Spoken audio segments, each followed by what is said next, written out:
My Family Thinks I'm Crazy, a podcast where I, your host, try to give you some tips on how you can explain all this weird, wild, crazy conspiracy stuff to the people you love most. Because that's what I've been trying to do for the past 10 years with no success.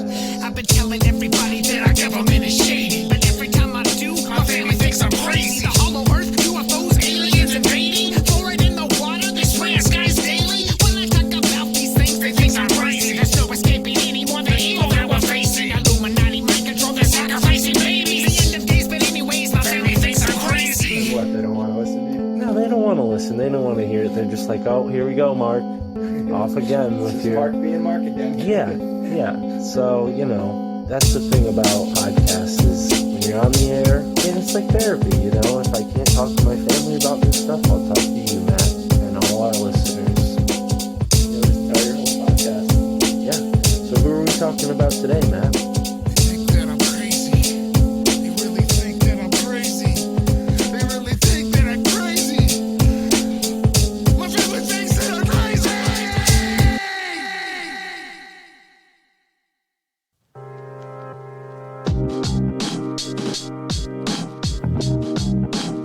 Ladies and gentlemen, welcome to the My Family Thinks I'm Crazy podcast. I'm your host, back in action. That's right, it's me, the one and only Mark Palmer. And I'm here with one of my favorite podcast hosts. He is the other half of the Grimerica Show. His name is Graham Dunlop. Please check out all of the great narrated audiobooks that him and Darren have put together on adultbrain.ca. Be sure to check out their new untethered Grimerica Outlawed. It's a great new podcast where it's basically no holds bars. With everything going on lately, they figured, you know what? We're going to go a lot deeper and we're going to do it on a different show. And I love it. I think there's twice as much Grimerica to go around now. So enjoy this awesome conversation with Graham. We went all over the place. It's hard to put a pin on it.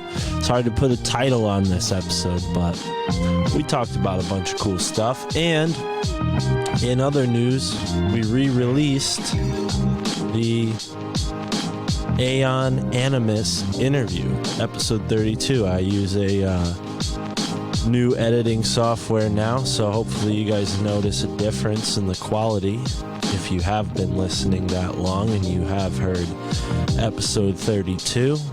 Thank you for those sticking with us.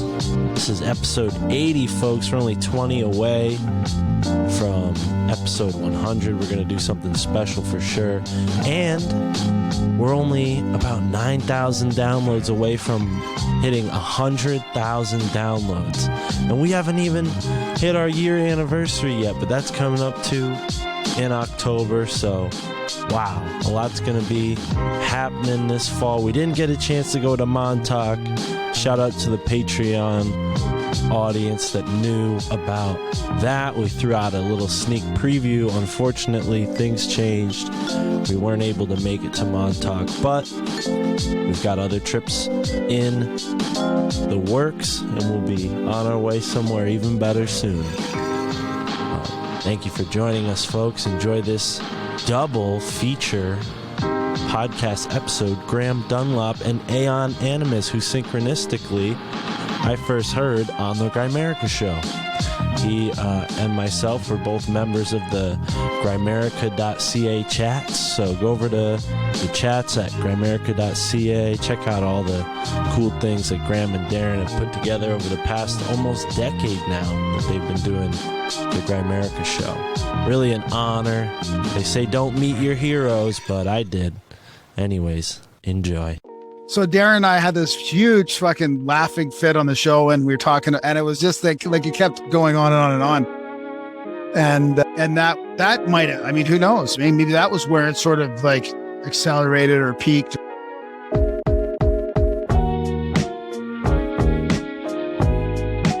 It's like a compound synchronicity on the show where I was talking about red hawks, I think. It was Jonathan 12. I was talking about Jonathan 12 Hawk's books, and then I had seen a red hawk that day. I'd rode right past it and like looked it in the eyes, and then I looked it up, and then I got in and played this book, and it came right to the spot in the book. Like it was in the middle of this huge audiobook, and it played right at the spot.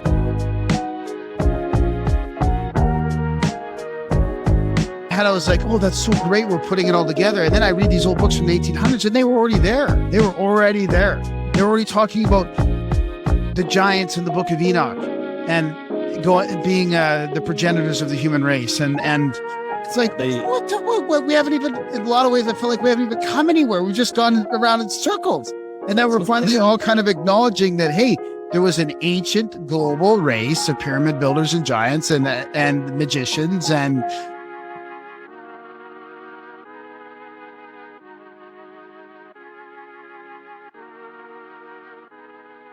How's everything been lately, Graham? Good, pretty good.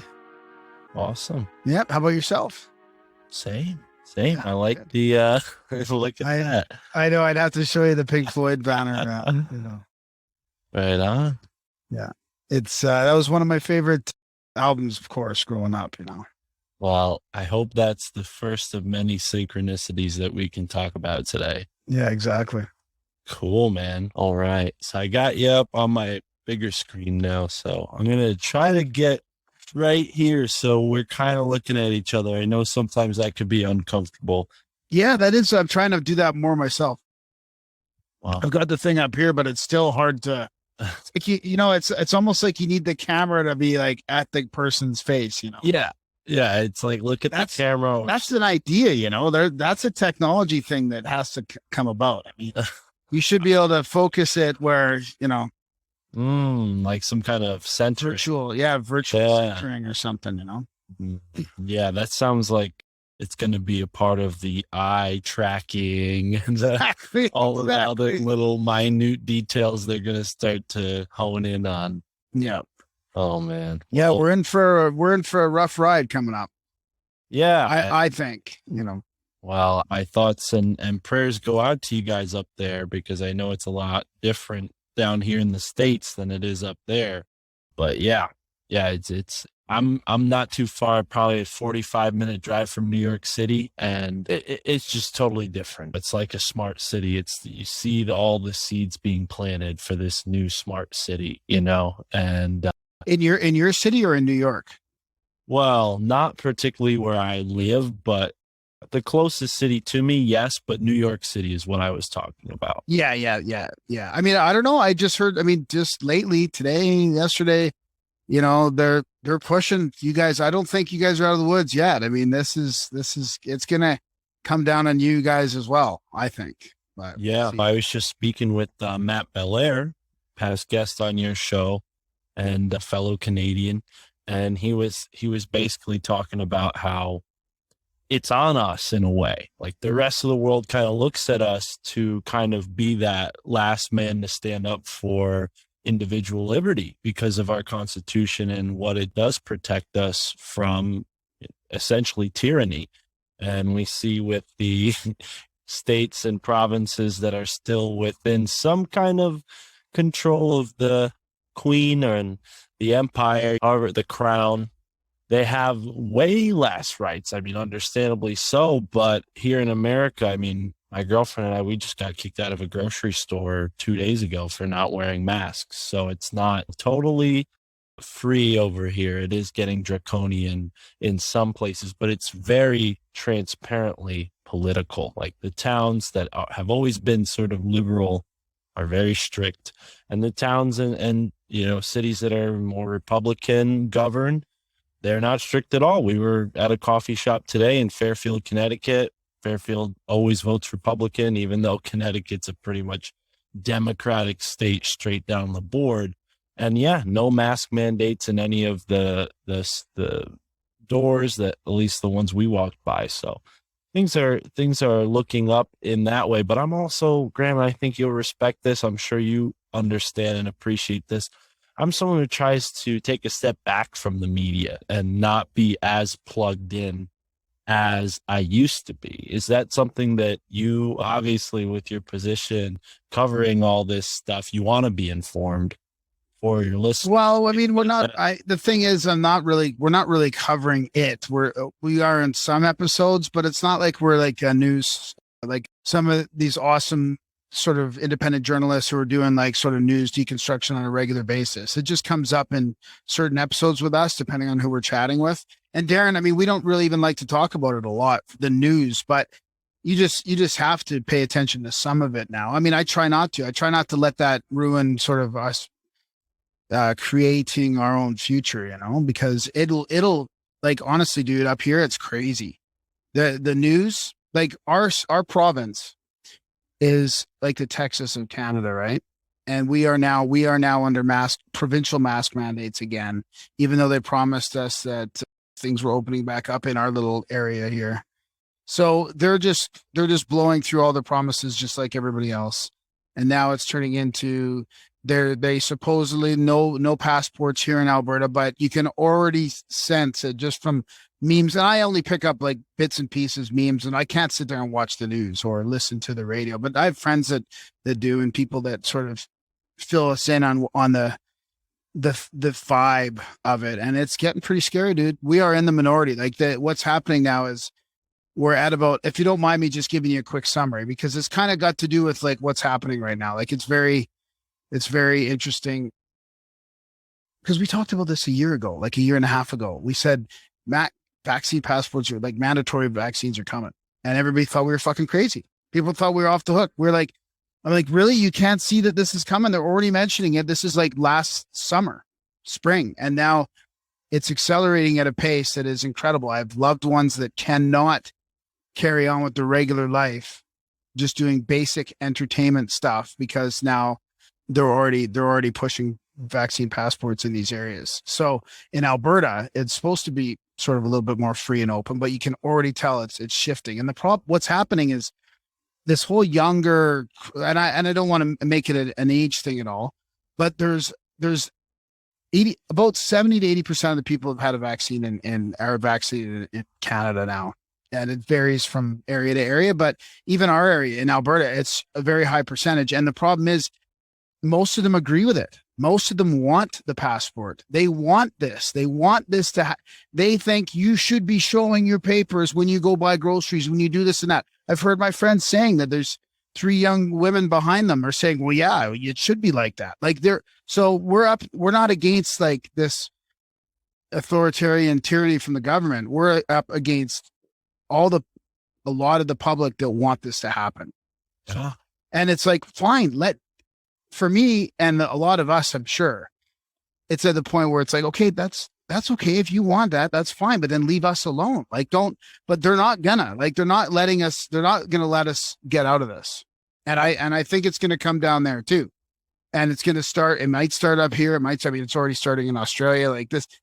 It's like, what is that? The difficulty is like, I'm trying to manifest, like, kind of like the Michael Wan thing, right? Like, forget about like, get out of the matrix or whatever, or manifest our way out of the matrix. What does that look like? A parallel economy, or is that still in the matrix, or is it completely underground? I mean, I'm trying to be conscious of not paying attention to the negative media and the blatant lies and the scientism and all that stuff, and manifest our own sort of reality, an upcoming reality. But it's getting sort of more and more difficult in a way, like, because you feel kind of like helpless, right? That you could see this coming, this train just coming forward. And you're like, well, you know, the protesting's not really doing anything. I mean, especially in Canada, because we've been so lax at that. But even though it's starting to ramp up, you don't feel like that's going to do anything. The courts aren't really helping. I mean, people are sort of waiting for the courts. Like, but as a person that doesn't agree with that, what do you do? Like, what can you do? Like the regular things that you think might have some sort of effect aren't really there anymore. They're not. They just don't care. Because the people are against you now, right? Now we have, so where is it going to end, right? What are they going to, I don't think they're going to, Theresa Tam, the head of our health thing in Canada, already mentioned something about 100%, right? They started at 60% vaccinated. Now they want 70. They wanted 70 before we opened up. We got to 70. Now they're saying 80. Now they're saying 85. Like, when it's obviously not going to stop. because they should be happy with what they've got. They've got they've got what they wanted. They should be happy, but I don't know. Do they not want a control group? Is that what it is? Do they just not want a control group anymore? Because they don't have one. Yeah. Officially. Yeah. And old Sleepy Joe I just saw today. He said that his patience is wearing thin. Yes. So it's like this is like 70 years ago. It's happening all over again, and people can't even see it. They just do not understand it. Well, it's that groupthink that's been social engineered every which way. It seems to fit each generation, like it's custom built. Like they're planning these things ahead of time. This generation, I'm turning 27 next month, so I'm on the younger side, and I see kids that are contemporary to me and maybe a little younger than me, but not too much younger than me, because they seem to be kind of like radical to this stuff. But around my age, it's social justice warrior all the way. Like I've been, completely a black sheep since I've taken that turn away from a mainstream worldview. I've always had different ideas and interests, but in the 90s and the early 2000s, that was fine. That was okay. Nobody really bothered me. But then, after Obama, Bernie, Trump, these years, things started getting really politically charged, and that set the stage for where we're at now, where 10 years ago, you would have had all these people saying, my body, my choice. Now they're saying, no, we're going to choose what you put in your body, and for the greater good. I mean, they want that. They think it's for the greater good, and bless them for wanting it to be for the greater good. But it's just when a lot of us have already been deconstructing the media lies for a decade, let's say, or following some of these topics that you just kind of know that there's this veil of illusion over the narrative constantly about all kinds of stuff. And then when you see this happening, you're kind of ready for it in a way. Once we kind of got through the initial phase of, what's it, feeling this thing out, is it real? Is it scary? What is it? Once you start getting the data and all that, and you start following the science, it's not being discussed in the media. And then all of a sudden you're like, okay, well, here it is. This is actually happening. The stuff we talked about, because we talked about Bill Gates's decade of vaccines in 2010, like with Del Bigtree, years ago, let's say, or we've already been on the big pharma thing for a few years. So, and the media in general. So to see it happen, it's really surreal. Like it's almost to the point where I have to really try and treat this as like what it is in a positive sense. It's the most interesting propaganda. It's the most interesting thing ever. And it's the biggest propaganda campaign we've seen. Yeah. It's but by far, like it's just blowing everything away. I mean, it's so big that you had to make a branch offshoot of your podcast, because I'm sure people were like, what happened to Grimerica? This is getting really serious. I used to come here and talk about Easter Island heads, and now they're talking about jab and health. And I completely understand the decision. You guys have created now two kind of ships here, Outlawed, focusing more on this topic, the more serious stuff, the more detail oriented, and then Grimerica just as detail oriented, but more on the intriguing, mysterious, lighter side of things. Would you say that was the point of making the kind of diversion there? Yep, you bet. Right on. And I wanted to leave my day job at some point. And we wanted to do more content. So it was just like, how are we going to do more content? And we were arguing amongst ourselves. We want to talk about this again. I'm saying, well, hey, this is like the most important thing that's happening to us. We're living through this slow car crash conspiracy. We're living right through it. We need to talk about it. But so I think we've done, I mean, in some ways we sort of self-censored ourselves, which is, I mean, I guess that's okay in some levels, as long as it's not too bad. But we have to continue to talk about it, and we have to also isolate what we built for the last 8 years on all these other crazy topics that aren't quite as black-pilled global takeover. But as you mentioned, though, this topic has come up throughout many conversations. I mean, congratulations on 500 episodes. It's awesome.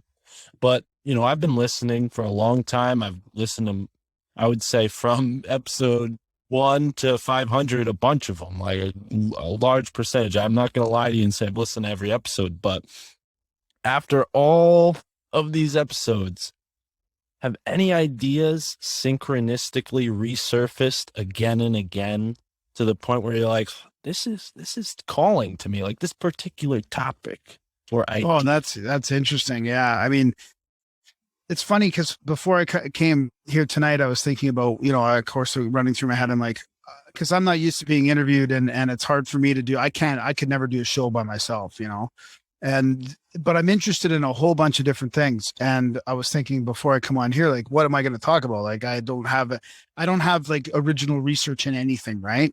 Except for my own fucking experience and consciousness and all that kind of stuff. Addiction, maybe. Like, there's some stuff that of course I can speak to from that kind of level, but I can't ever do it because I like to prepare for all the different shows. I like to look at all these different topics, and I'm interested in a lot of different topics, but there's a part of me that thinks, wouldn't it be nice to do some original research and go on a show and talk about some, like, really uncovering some of those things, instead of just asking other people about them. But the war on consciousness came up because I heard that. Where did I hear it now? I think I heard from somewhere from decades ago or something. Somebody was talking about it from decades ago. It was a quote from a book or something. And I was like, oh my God, this is like what the theme of Grimerica was. And even just talking about at the beginning when UFOs and psychedelics and Mars or whatever weird things we started talking about. It was a war. It was always you could always summarize it in it's a war on consciousness. It's a war on our consciousness. And it's so weird to see people now in all these different fields, whether it's cryptozoology or ufology or spirituality or even alternative healing.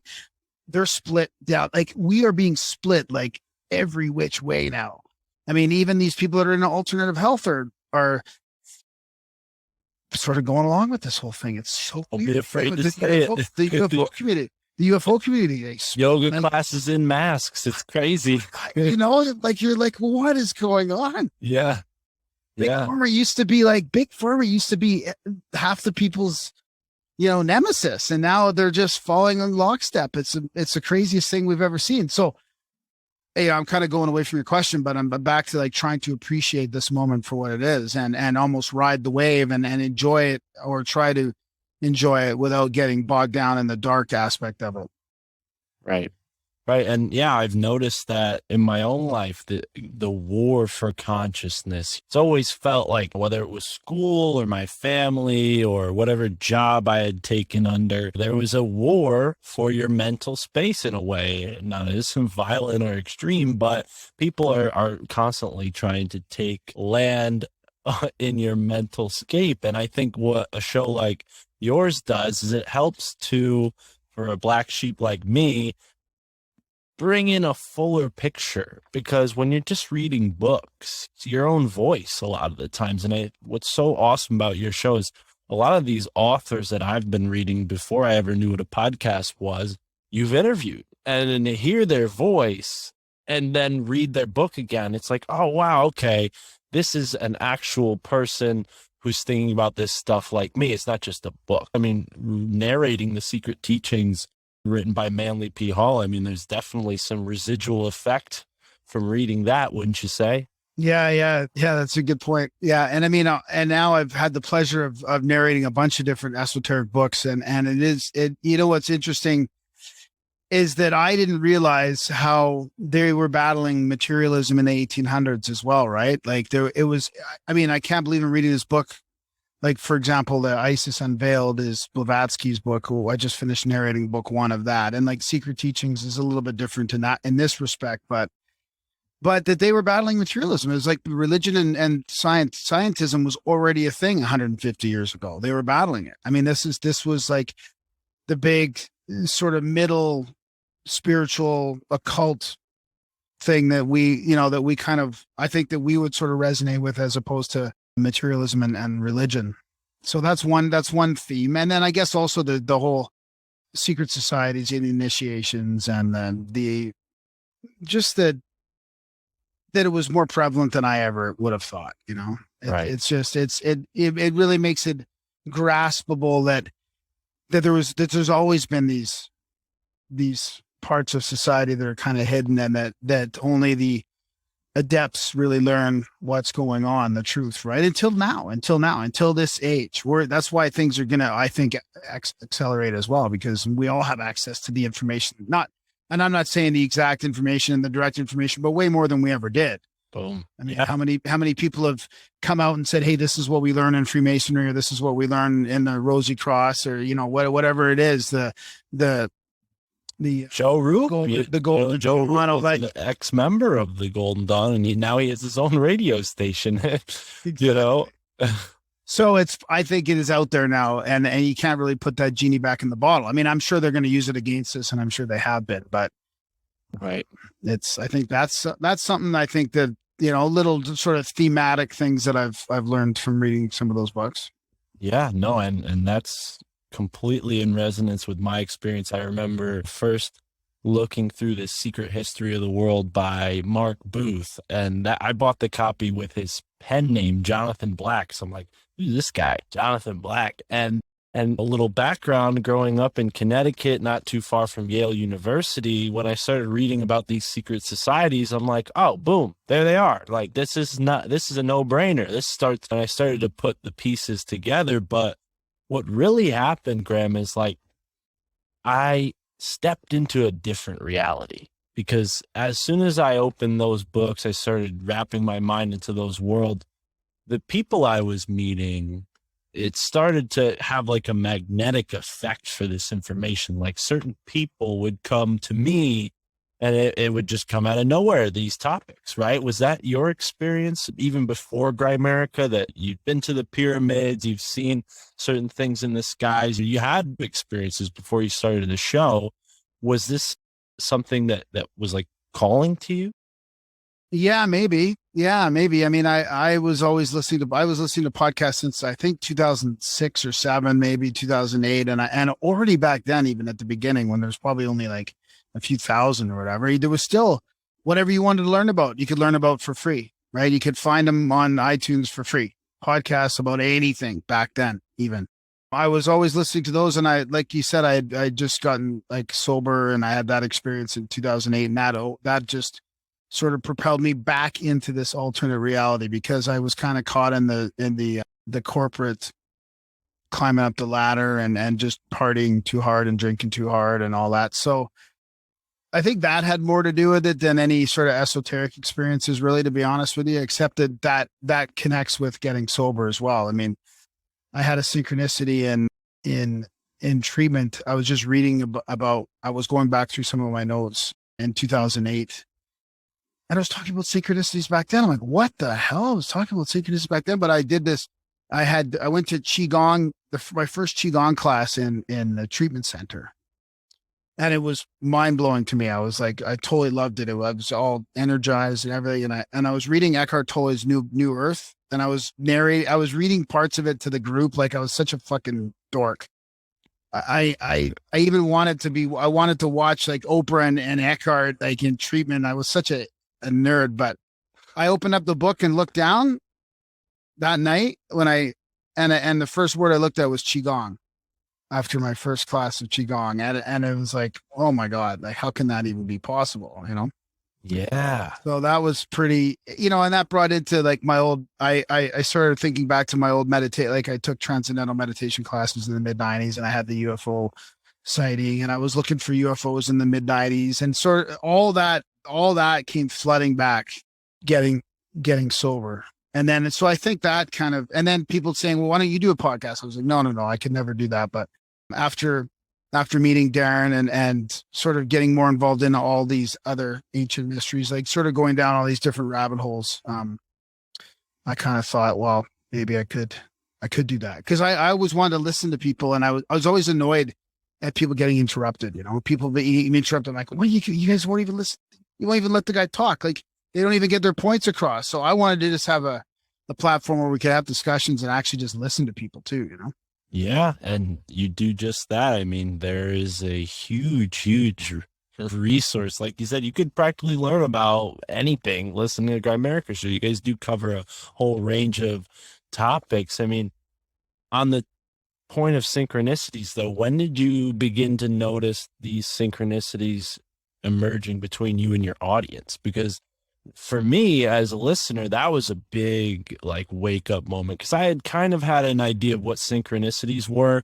But when I started listening to your show and you guys had these like, rate the synchros, and you'd actually read the listeners' experiences and how things lined up. And it started happening for me where I'd pick a show and then bada bing, like next thing I know, I'm like delivering a package and the name of the guy's last name is the same as whatever was being talked about. And that's just one little example. There's so many, it's hard to recall. But when did that start to become I think it was pretty early. It was pretty early on, because I remember listening to the Graylian report, and I think synchronicities were coming up and some other things we were talking about. And now that I think about it, yeah, of course, because I was talking about them in the mid 2000s and 2008 as well. And which really shouldn't surprise me, but it does seem weird looking back now that it was so long ago. But I think one of the main things that happened was we had a pretty big synchronicity, like a compound synchronicity on the show where I was talking about Red Hawks. I think it was Jonathan 12. I was talking about Jonathan 12 Hawks books, and then I had seen a Red Hawk that day. I'd rode right past it and like looked it in the eyes, and then I looked it up, and then I got in and played this book, and it came right to the spot in the book. Like it was in the middle of this huge audiobook, and it played right at the spot where it talked about, I can't even remember what, Jonathan 12 Hawk came up right on this other audiobook. I think it was from David Wilcock at the time. And then, so Darren and I had this huge fucking laughing fit on the show, and we were talking, and it was just like it kept going on and on and on. And that might have, I mean, who knows? I mean, maybe that was where it sort of like accelerated or peaked or something. I mean, yeah. Well, and yeah, I don't want to like try to jump on the train too late here, but red-tailed hawks are a big thing for me. I mean, obviously pretty common bird, but still, while listening to the show, driving around, delivering packages, your show, the Higher Side Chats, a bunch of others, Tinfoil Hat, obviously now working for Sam. I mean, if that's not a huge synchronicity, but yeah, red-tailed hawks were a theme. But when you said that just there, it reminded me of something that happened with my girlfriend and I just a month or two ago. So a little backstory, episode 25, I had Michael Wan on, right? You've had Michael Wan, really interesting guy, right? So I had him on the show, and he has a wand that he's showing me. And I'm like, oh, dude, I made a wand too. So I show him my wand. Next thing you know, we're kind of chummy, and he's like, yeah, come on down. Like, so I'm in his state, and I visit him, right? So we hang out, get to know him. Well, Graham, a year before that, okay, I was listening to Michael's interviews. I didn't work for Sam Tripoli. I didn't have my own podcast. And I had an opportunity to drive a friend to the airport down in Washington, D.C. It's like 8 hours south from where I live. So I'd never been down there before. So I go down, check out Washington, D.C., full of all the symbolism you'd expect. And nobody was there because of COVID. So it was beautiful. But I stop at the Susquehanna River. Okay, I say my piece with the river. Next thing I know, less than 6 months later, I meet Michael Wan, the Susquehanna alchemist. So there's certainly magic that can be sort of on your precipice. And I think what happens, a lot of people ignore it. It's there for everybody. I'm not special. You're not special. We all have these synchronicities. And when you are aware of them, you start to put more careful attention on them. You start to react and respond to your consciousness, just like when you go out with these CSETI, groups, and these lights are responding seemingly to your consciousness. Would that be, true to your experience as well? Yeah. I mean, that was a beginning part of what we used to talk about more in the beginning for some reason, and not so much lately, but that you had to be aware, like you had to be in the moment, right? Like it was kind of a real relation to the practicing of being in the moment. Like if you're not in the moment, how are you going to notice any synchronicity, really? Right. I mean, like if you're just in your head, like thinking about tomorrow or yesterday, or just in a distracted state, like I'm not even gonna notice anything. So that was the number one thing, right? Well, I don't mean to cut you off, but I do need to be present because I forgot why I had brought that up. Well, let's go back to where I was. So I meet Michael Wan, I become his friend. we're talking on the phone one day. He calls me out of nowhere, right? And I'm driving. I look ahead of me in the road, and it looked like there was a fox in the road. I'm just talking on the phone. Probably shouldn't have been talking on the phone, but Mike was on the phone, and I look, I'm like, is that a fox? So I pull up, I get a little closer, and Graham, it's a red-tailed hawk, like with its talons in a possum, like deep in the possum, and it's like holding its ground. I pull my car up, I turn my hazards on because there's other traffic. I don't want them to swerve around me or anything. And I looked this hawk right in the eye, and it flew off like literally 2 feet away from me. And these are the kind of experiences I've had over and over with animals. So when you mentioned the red-tailed hawk being a big synchronicity, I don't remember that moment. Like I said, I haven't listened to every episode of the Grimerica Show, but there's another example. Is there any other animal omens that have been prevalent? I know you just had that interview, and you guys talked about spirit animals in a way, right? Your newest episode of the Grimerica Oh, Show. geez. Yeah, that was way beyond. Yeah, that was crazy. But no, you know what? The weird thing about the red-tailed hawk thing is that I remember I was riding north of Calgary on this bike path up on this big park. And I saw this raptor way ahead of me on the fence post, and I was like, I wonder, what is that? Is that a bird? Is that an owl? Is that a rat?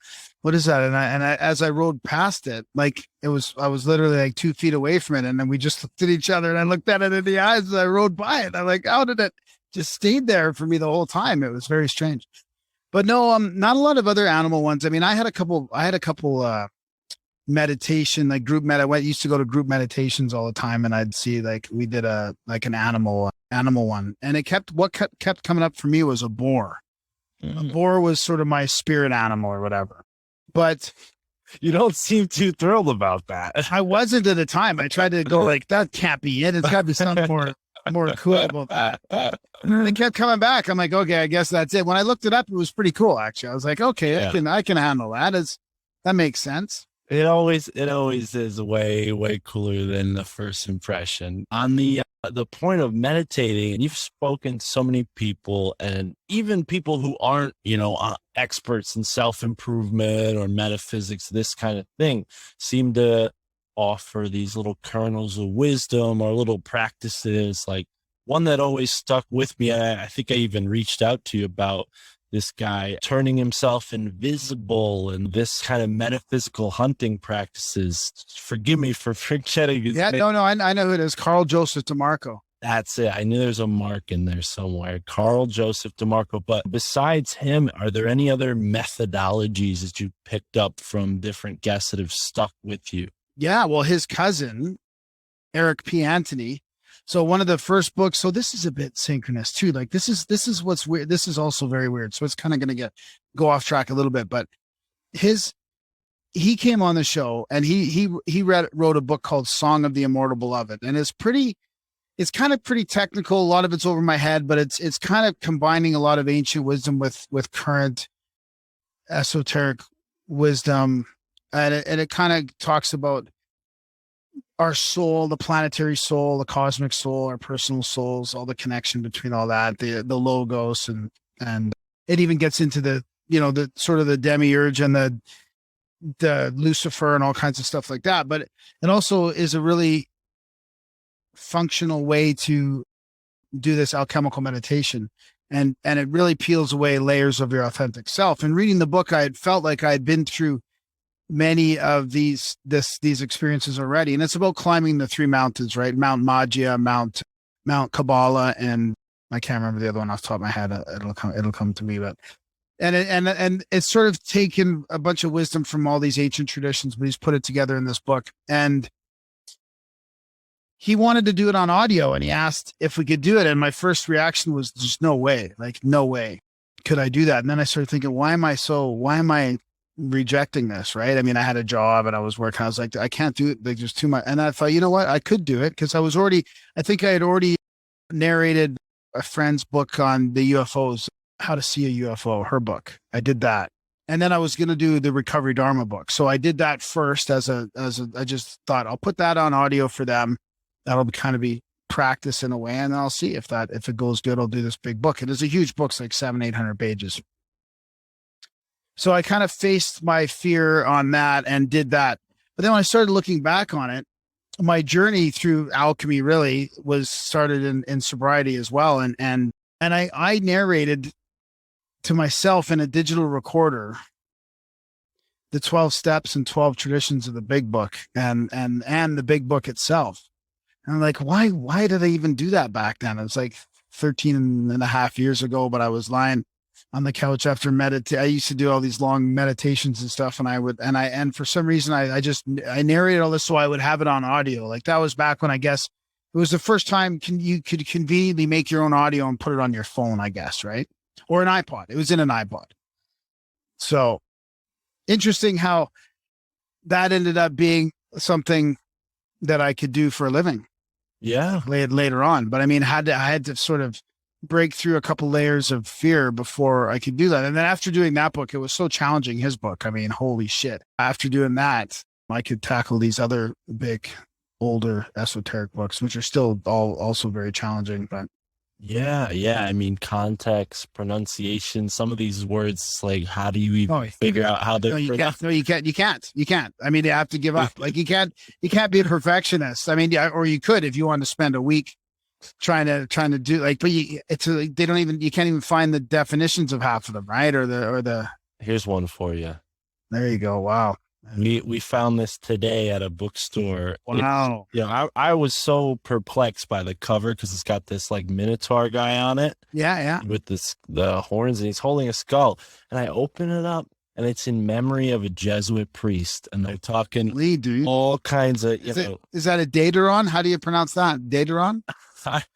Daedalican, I would say. Daedalican. When I looked that word up, the only thing that came up were like the Greek word for dandelions, and I'm like, that's not. No, I would go through all these different things. I'm like, I just gotta make the best of it. Try it out. Yeah.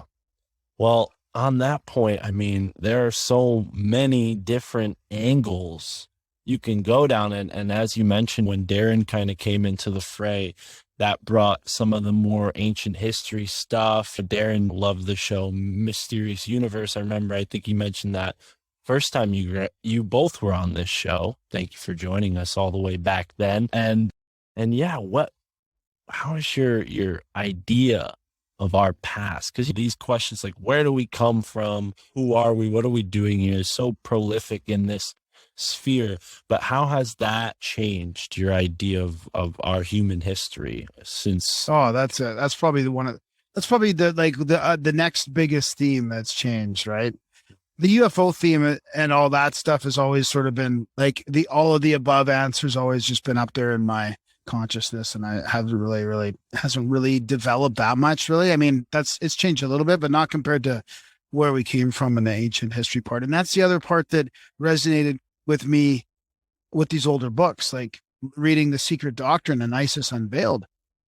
I'm thinking that I thought all this stuff from the ancient mysteries that all these contemporary researchers were talking about, like the global civilization of the ancient past and the pyramid builders all over and the giants all over, and the language and the esoteric stuff all over. Like, I thought that was kind of more in my head. I was like, oh, that's so great. We're putting it all together. And then I read these old books from the 1800s, and they were already there. They were already talking about the giants in the Book of Enoch and being the progenitors of the human race. And it almost makes you wonder if it's like, what we haven't even, in a lot of ways, I feel like we haven't even come anywhere. We've just gone around in circles. And then we're finally all kind of acknowledging that, hey, there was an ancient global race of pyramid builders and giants and magicians and, esotericists and all this stuff. And we're finally coming back to that. Yeah. No, it makes you wonder, like, when did this like rewriting of history really start? Because it seems like the 19th century was pretty bright. We have the Theosophical Society holding on to all these ideas. And at the same time, you have groups like the Smithsonian Institute actively covering history up and smashing and burying. I mean, I remember, I'm not sure if it was your show or another show, but a guest mentioned like these relic smashing parties that they would have, where it became out of fashion to have all of these relics that they found when they started creating townships. They dig up mounds and pass the token artifacts around. And then it became a rumor that they were all counterfeit and fake. So everybody got together, threw them in a pile, and just smashed them. And I don't know if that's hyperbole or if that's actual events, but it does kind of just like crush you a little bit when you find out that happened, especially considering like how rich this research is for someone like yourself who's spoken to so many different active researchers. It just feels like the mystery gets bigger and bigger the more you look into it, rather than the opposite. 100%. I got way more questions now than I ever did. I feel like I know less. I mean, it's the farther we go on, but I mean, it does give me the feeling that they were pushing towards this spirituality that everybody, like, basically extended consciousness or whatever, right? The astral realm. I mean, that's even an old term now, but I feel like the materialism that they were warning us about happened. Like they in the early 1900s, they got rid of ether, and then basically we went down this tyranny of matter. Like the materialism took over, and now we're right at the pinnacle of that right now. It started to fall apart in the last, I'd say 5, 10 years, 15 years, with all the sort of spiritual science research, the Rupert Sheldrake's and the Bruce Liptons and the Greg Bradens and all those guys, like, a lot of that, Nassim Harriman, like all that the people that are really not dogmatic about any ideology. They're just looking at true spirituality from a scientific method and process. And that, I mean, maybe that's why this is coming to an end right now. Why materialism is kind of coming to this pinnacle, because that's what's driven what's driven what we're going through right now, is this materialistic paradigm that we live in, where we're just to be manipulated and injected with stuff, and we don't even have a soul and extended consciousness. I mean, it's just a misrepresentation of who we are as humans too, I think. Yeah. And I think it slipped away back then in the late 1800s. I really do think there's something happened in the 1800s that really changed our view of history from humanity.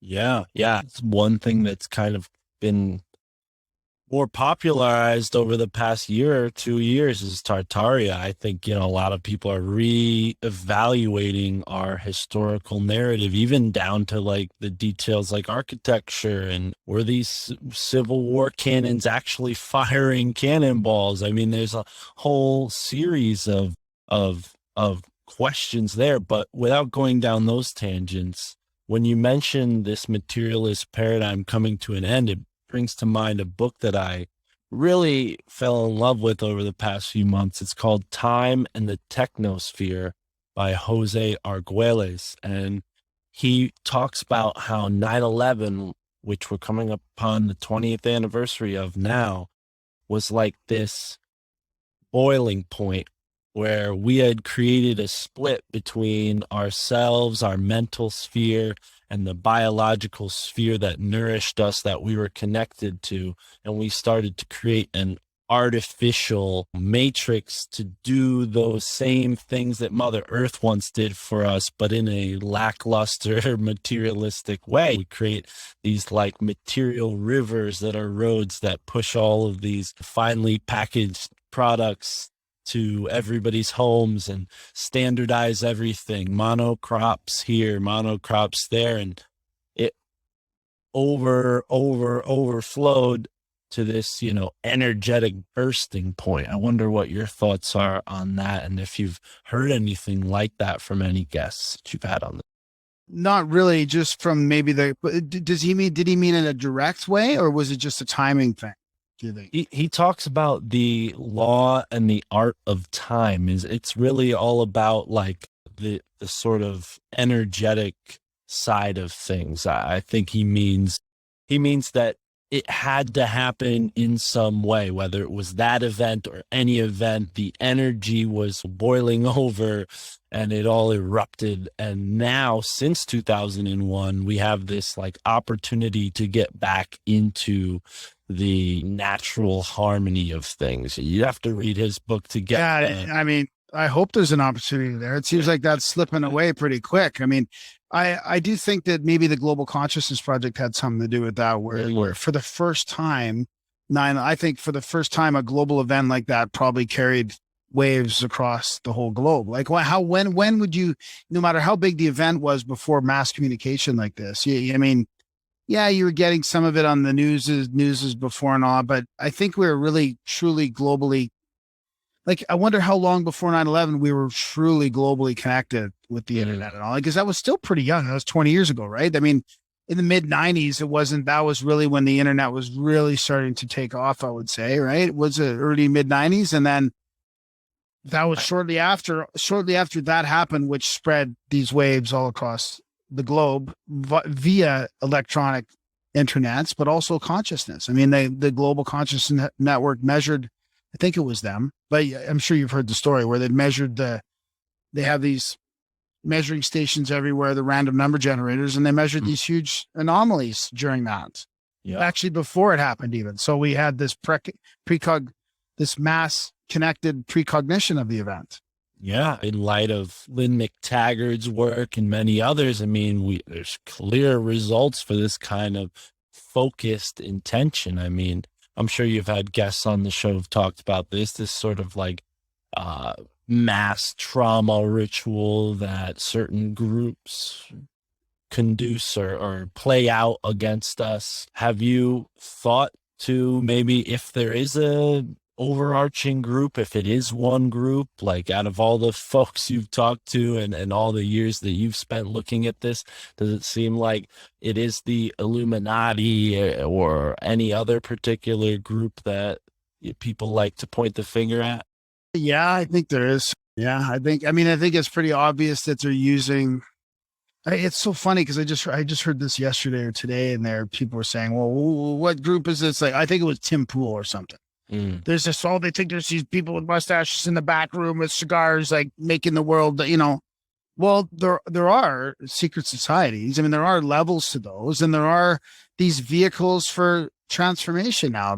All the overt societies like the WEF and Davos and the UN and the WHO, and those are the vehicles for change now. Those are who they're using for that. I mean, yeah, I think there's people in the background that are controlling it. And I mean, the big question is, like, we had a couple guests on like that. I mean, John Paul Rice recently and Ben Grundy, for example, from Mysterious Universe, who I think they would both agree that there's a darker paranormal force or a darker archonic. I don't know. I mean, what do you call it? The old one, the archonic, the whatever sort of words you want to use to describe it, but something seems to be influencing what's happening, and it's not good, right? But so I mean, maybe that's at that higher level of the secret society, there is some dark influence there, Yeah. I'm not putting,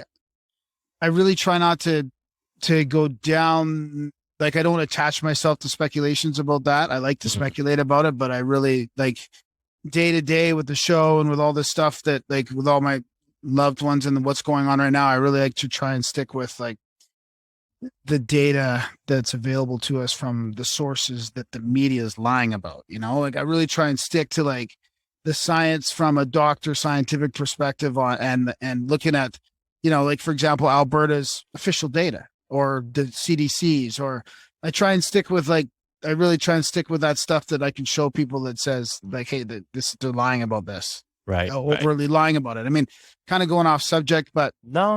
I like to speculate on all that stuff, but I don't really like to hang my hat on almost any kind of ideology or even thought about that stuff. Even UFOs. I mean, fuck, who knows what they're. Yeah, I think that's a respectable position to have. As you look into this stuff, the mystery only gets bigger. It's hard to point the finger when you learn about one group and then you learn just as many equal bad things about another group, and then you have another guy who comes on and says, well, that group's fake and this is the actual group that's doing it. At the end of the day, it's like, no, we're dealing with a paradigm here. You mentioned something about relating these messages to your loved ones. The show My Family Thinks I'm Crazy is not titled that way for accidental reasons, So for the listeners of the show who are in that position where they're like, oh, how do I get my family to see things a little bit more? Because we don't want to control how people think, but as open-minded thinkers, it's amazing how difficult it can be sometimes to have an open-minded discussion with people, especially when it comes to some of the more pressing issues of the day. Do you have any advice that maybe you've garnered over all your, interviews, like how to kind of coach this stuff for people who aren't podcast listeners or haven't read a book about conspiracies before? Well, I think one of the ways to do it is to ask questions of them, and not in a way of like, do you know, or why is this? Why is that? Like, those are very rhetoric questions that seem more questioning than questions, right? But the other day when I was kind of arguing with somebody, and I discussing with somebody on Instagram, and I was like, I'm not on social media that much really, but when I do it, I can really feel in my body like this, especially when somebody's like pushing back with all these mainstream talking points, like the 99% unvaccinated. I'm like, oh my God, you're there. Like you really think that is true? Like, do I have to deconstruct that for you? Why they're calling everybody from January to August that before the shot was even out, or somebody that's had 1 shot or 2 shots less than 2 weeks, like that's all unvaccinated. And you think they mean who hasn't had a single jab? Like, it's just. But then I wrote out, I was like, and I wrote out a bunch of questions, and it's not like, do you know this or do you know that? But just like, I have like 30 or 40 questions here about it.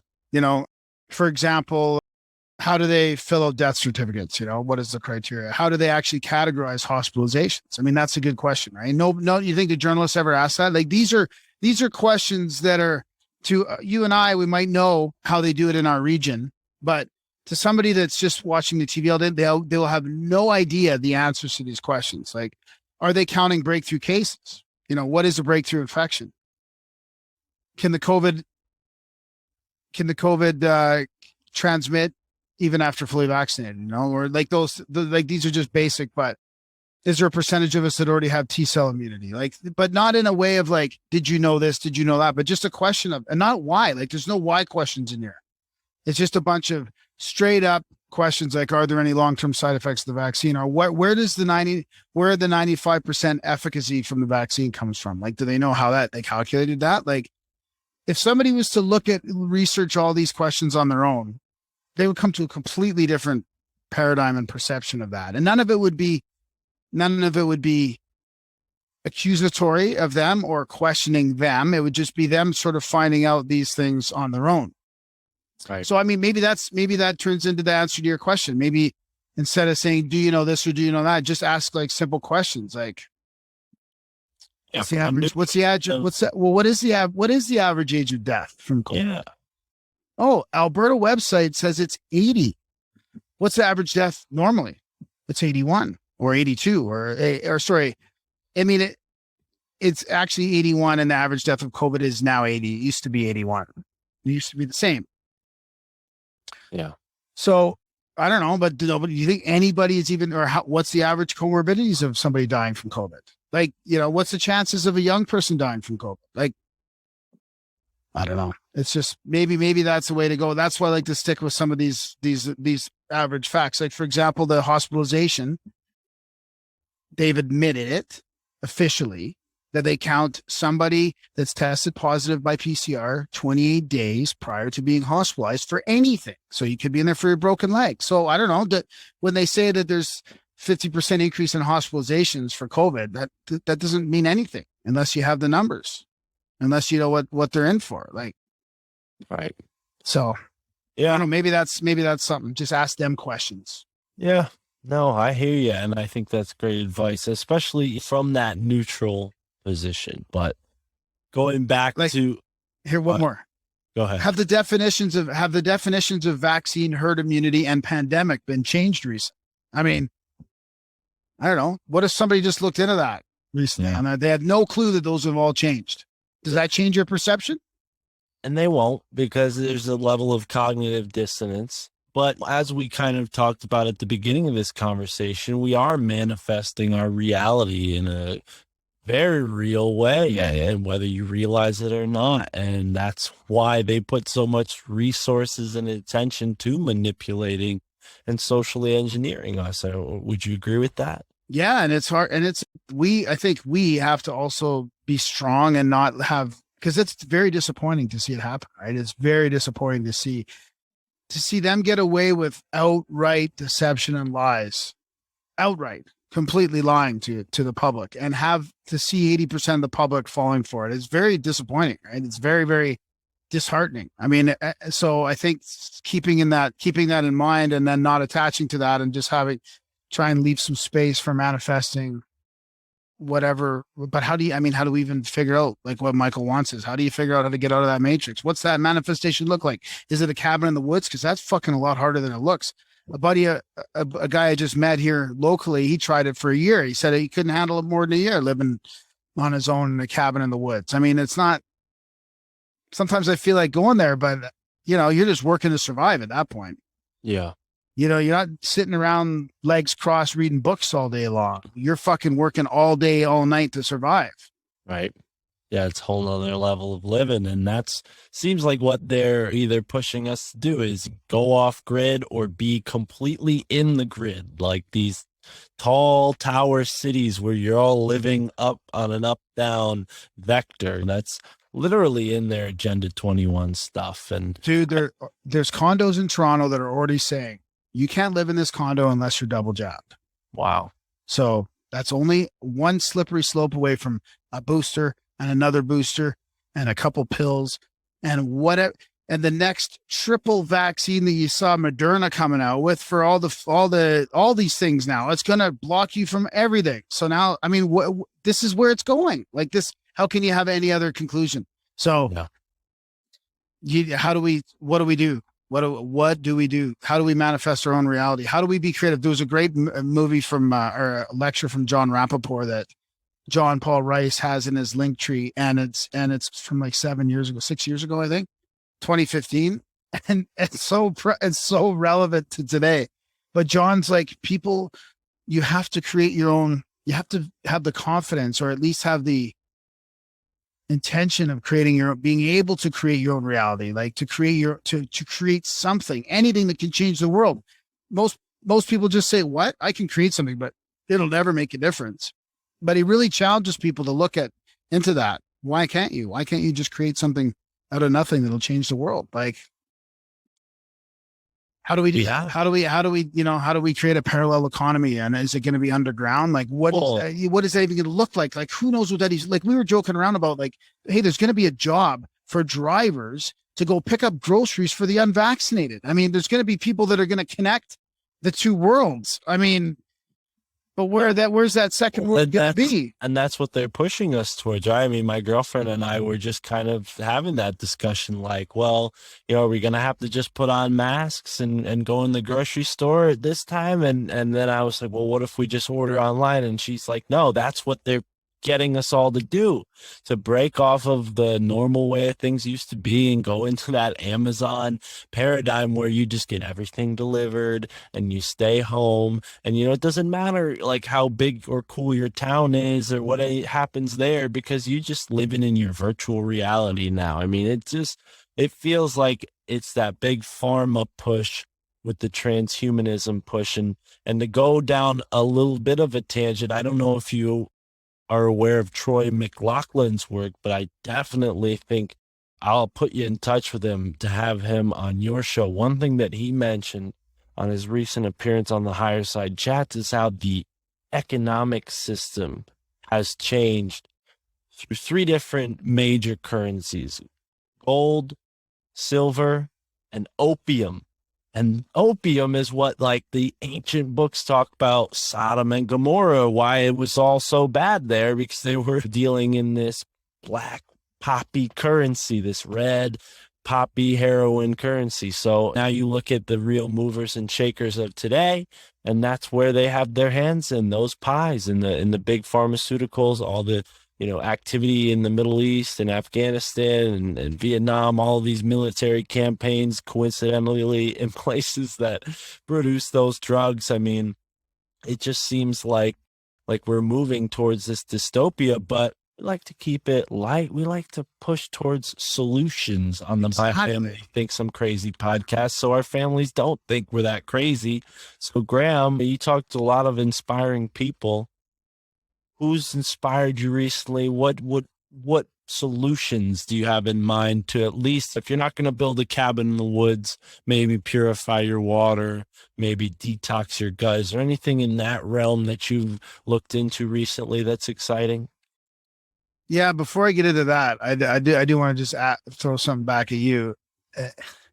Or not throw something back at you, but how bad is it that I don't even like, I want, like, you're talking about the being in your home and separating, like not like doing what they want you to do. Like, how bad is it that I actually just want that right now? Like, I don't even want to be out there. I don't blame you. People. I mean, I'm at the point now where it's like, I love my home, love my girlfriend. I like it here now. I've done a lot in my life. Like, it's gotta, and I'm thinking, geez, I'm going to have to get over that. Like, I'm going to have to get past that because it's almost, if change is going to happen, like, that this whole thing might be uprooted. But I mean, right now I'm just comfortable working from home, which is kind of like, in a lot of ways, it's what they want, but it's also what I want right now. So that's weird.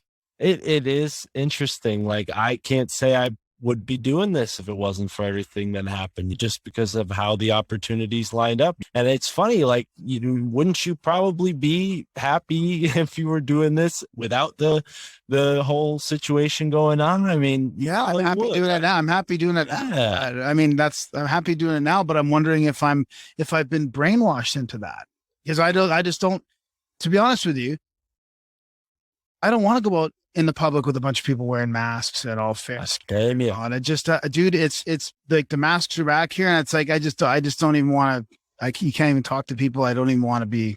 I just don't. And why does that bother me so much? But it does bother me. So I got to look inside, and that's one of the solutions, is look inside. I think getting your authentic self, like be able to look at your shadow and look at what's going on inside. I mean, some people say that's an escape as well, but I think that there's a lot of value in that. That where I was going to go with that Eric Piantini stuff, that meditation, is he does these alchemical, like there's an alchemical meditation where you bring in these energies, emotions, like negative emotions and positive emotions, and you pull them through your body. They're not quite the chakras, but your mind centers. So your heart, your throat, your head, your abdomen, for example. And you can transmute that energy, right? You can bring in that negative energy and transmute it. I mean, we're capable of doing all that. We can get rid of that traumatic energy and emotion and transmute it into positive stuff. And I think that helps peel away layers of your authentic self. I mean, so that's one thing I believe that'll help no matter what. But as far as like real solutions, I mean, we just had Derek Bros on, his show will be coming out this week. And I mean, the whole freedom cell thing, I think getting connected with local people, I'm not connected enough. I mean, I've procrastinated a lot of stuff like this, getting in physical shape and connecting with local people. I've done more stuff online, which is kind of shitty in a way, but I should probably get more connected. I think looking up the freedom cells, looking up who's in your neighborhood. Darren's already taught himself how to hunt for a couple of years now. He's totally sufficient at hunting and cutting up his own meat. And you got yourself a bow, though. Don't sell yourself short. Yeah. Well, it's in the shop right now, so I don't know. I don't have it right now, so I better get that back. It's getting tuned up. That's all right. But yeah, I don't really know. I mean, I don't know a lot of those solutions besides connecting with a bunch of people and I think preparing yourself emotionally. I think talking to your family members and telling them. Like, I remember last October, I called my family and said, "Hey, this is coming down the pipe. These mandatory vaccines. I just want you to know that I'm not going to be participating in this, and we'll have to come up with a plan if the grid goes down or anything like this. Like, where are we going to meet? Like, and when my girlfriend's not here, we've got a plan that if the grid goes down, I'm going to her, right? Like, she waits there and I'll go to her. So there's certain things like that. I mean, I think that's just practical sort of emergency prepping. I mean, whether you have extra gas and food and all that basic prepping stuff. Like, I think just more of it is like, have a plan with your loved ones. Like, start there, just talk to them, have those difficult conversations. Say, hey, like, if they come and get me, I'm doing this. Or if the grid goes down at this level, I'm doing that. Or if it goes down at this level, I'm doing that. I mean, you know, I got just enough gas probably to make it to my girlfriend where she's going to be. If she's not here, she's going to be somewhere else. Right. So just stuff like that, you know? Right. Yeah. Yeah. And I think that's absolutely what everyone should have done already. If you haven't, get to it, make those plans, because you never know what could happen. You know, we got weaponized weather. We got chemtrails in the sky. Insert the chemtrail jingle. Dude, if you're in Canada right now and you're planning on not partaking in their experiment, there's a good chance they're going to come after you. Right. They're already demonizing you to the point where 80% of the people are calling you. Well, no, I shouldn't say that. 80%, that's not a fair statement. 80% have been jabbed, 70 to 80, but 50% of those are demonizing you to the point where they're like in papers, they're putting headlines in like, just let them die, that kind of stuff. Like it's going to get a little hairy here in October and November when the cases and the hospitalizations continue to increase, and they blame the 20% that haven't partaked in this experiment, the control group. That's, you know, I mean, at what point are they going to let it go? Like, just let us go. You're not going to get to 100. What do you want? 95, 100? Like, are you really think you're going to get that? But they're going to go for it. Yeah. So well, it's going to get hairy. Yeah. And my heart goes out to you, man. I mean, I'm glad I'm not up there. I think in the United States, it's probably coming closer and closer to that every day. So we got to keep our heads up over here. But Graham, this has been real fun, man. I know it's still early for you, but it's getting late over here on the East Coast. And let the people know what you got in store. You said an episode with Derek Bros is coming out soon. That's exciting. I like Derek. He's a cool guy. Freedom Cells. You got Outlawed. You got Grimerica Show. What else is going on? People can check out. We got the audiobooks at adultbrain.ca. So we got a bunch of old audiobooks that are get put out. They're not old books. They're new books, but they're old writings. There's a bunch more of those coming out. We've got like Hamlet's Mill, Secret Teachings of All Ages, a couple Secret Societies books, Secret Doctrine Part 1 and 2 and 3, and ISIS Unveiled will be coming out soon as well. So there's some really good tomes there that are out in audio now. And we've also got Rockfin/Grimerica, rockfin.com/Grimerica. We've got a few videos there. So any of that kind of helps support us. And then Grimerica Outlawed and Grimerica regular Grimerica.ca. Right on. Regular show. Right on. Yeah. And I will say, guys, thanks. It's been fun. Yeah. Yeah. No, you guys do a great job. Have inspired me incredibly. I don't think I'd be doing this show without all the great work you've done. So thank you for joining me a second time. Give my best to Darren and his new book, A Canadian Shame. People, please go check that out as well. And yeah, Graham, keep your head up, man. Thank you so much. Thanks. Sorry, I meant to plug that. Dude, yeah. It's all good. Thanks, buddy. All right, pal. Have a great night. Yeah.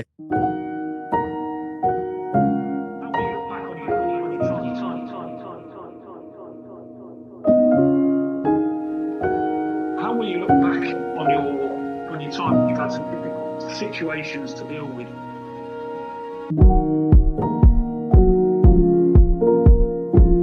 How will you look back on your time? How will you look back on your time? You've had some difficult situations to deal with. How will you look back on your time? How will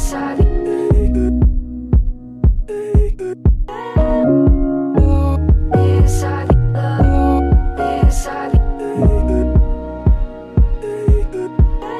How will you look back on your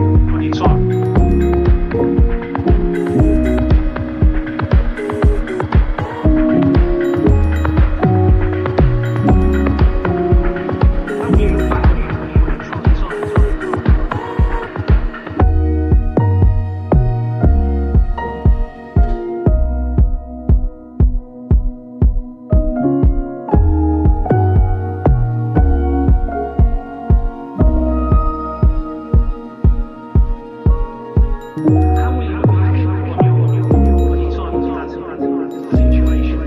You've had some difficult situations to deal with.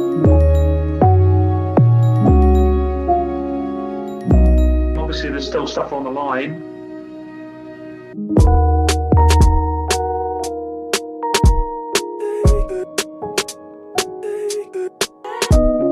Obviously, there's still stuff on the line.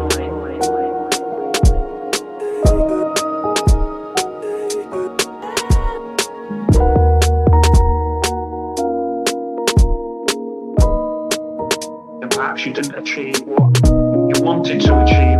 Can you therefore understand a fellow when he says that he doesn't want to end with any regrets at all?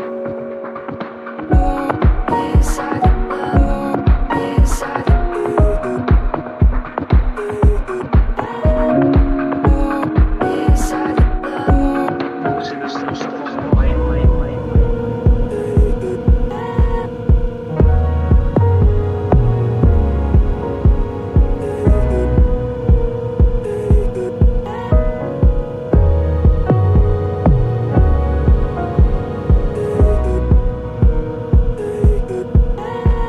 Obviously, there's still stuff on the line.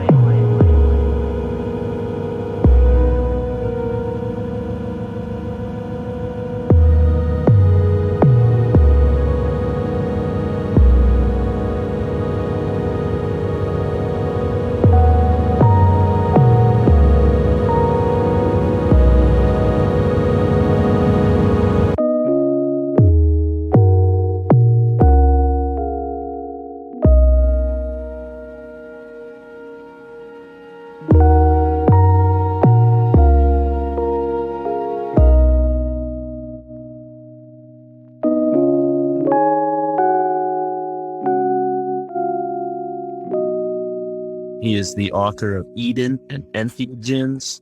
It's an open source, kind of open source. It's freely available on archive.org, and he wants people to participate and give him feedback. But first, let's get into it. Adam, how are you?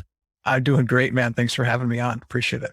Yeah, it's a pleasure to have you. We've done a couple episodes in this kind of frame before because it's just a personal interest of mine. I've been smoking cannabis for the past 8 or 9 years and definitely reached a lot of interesting points from using mushrooms and other psychedelic herbs and acid. What got you interested in all this? It's interesting question. So I played music growing up, and I went to a kind of music school. I was always kind of in these kind of artistic circles where cannabis was going around, a couple other things too. And so that's just kind of what I was around, growing up. And I kind of dabbled with it. I kind of went in, took a break, went again. It was an interesting thing because, because of like all the social pressures around it too, are just really crazy and interesting.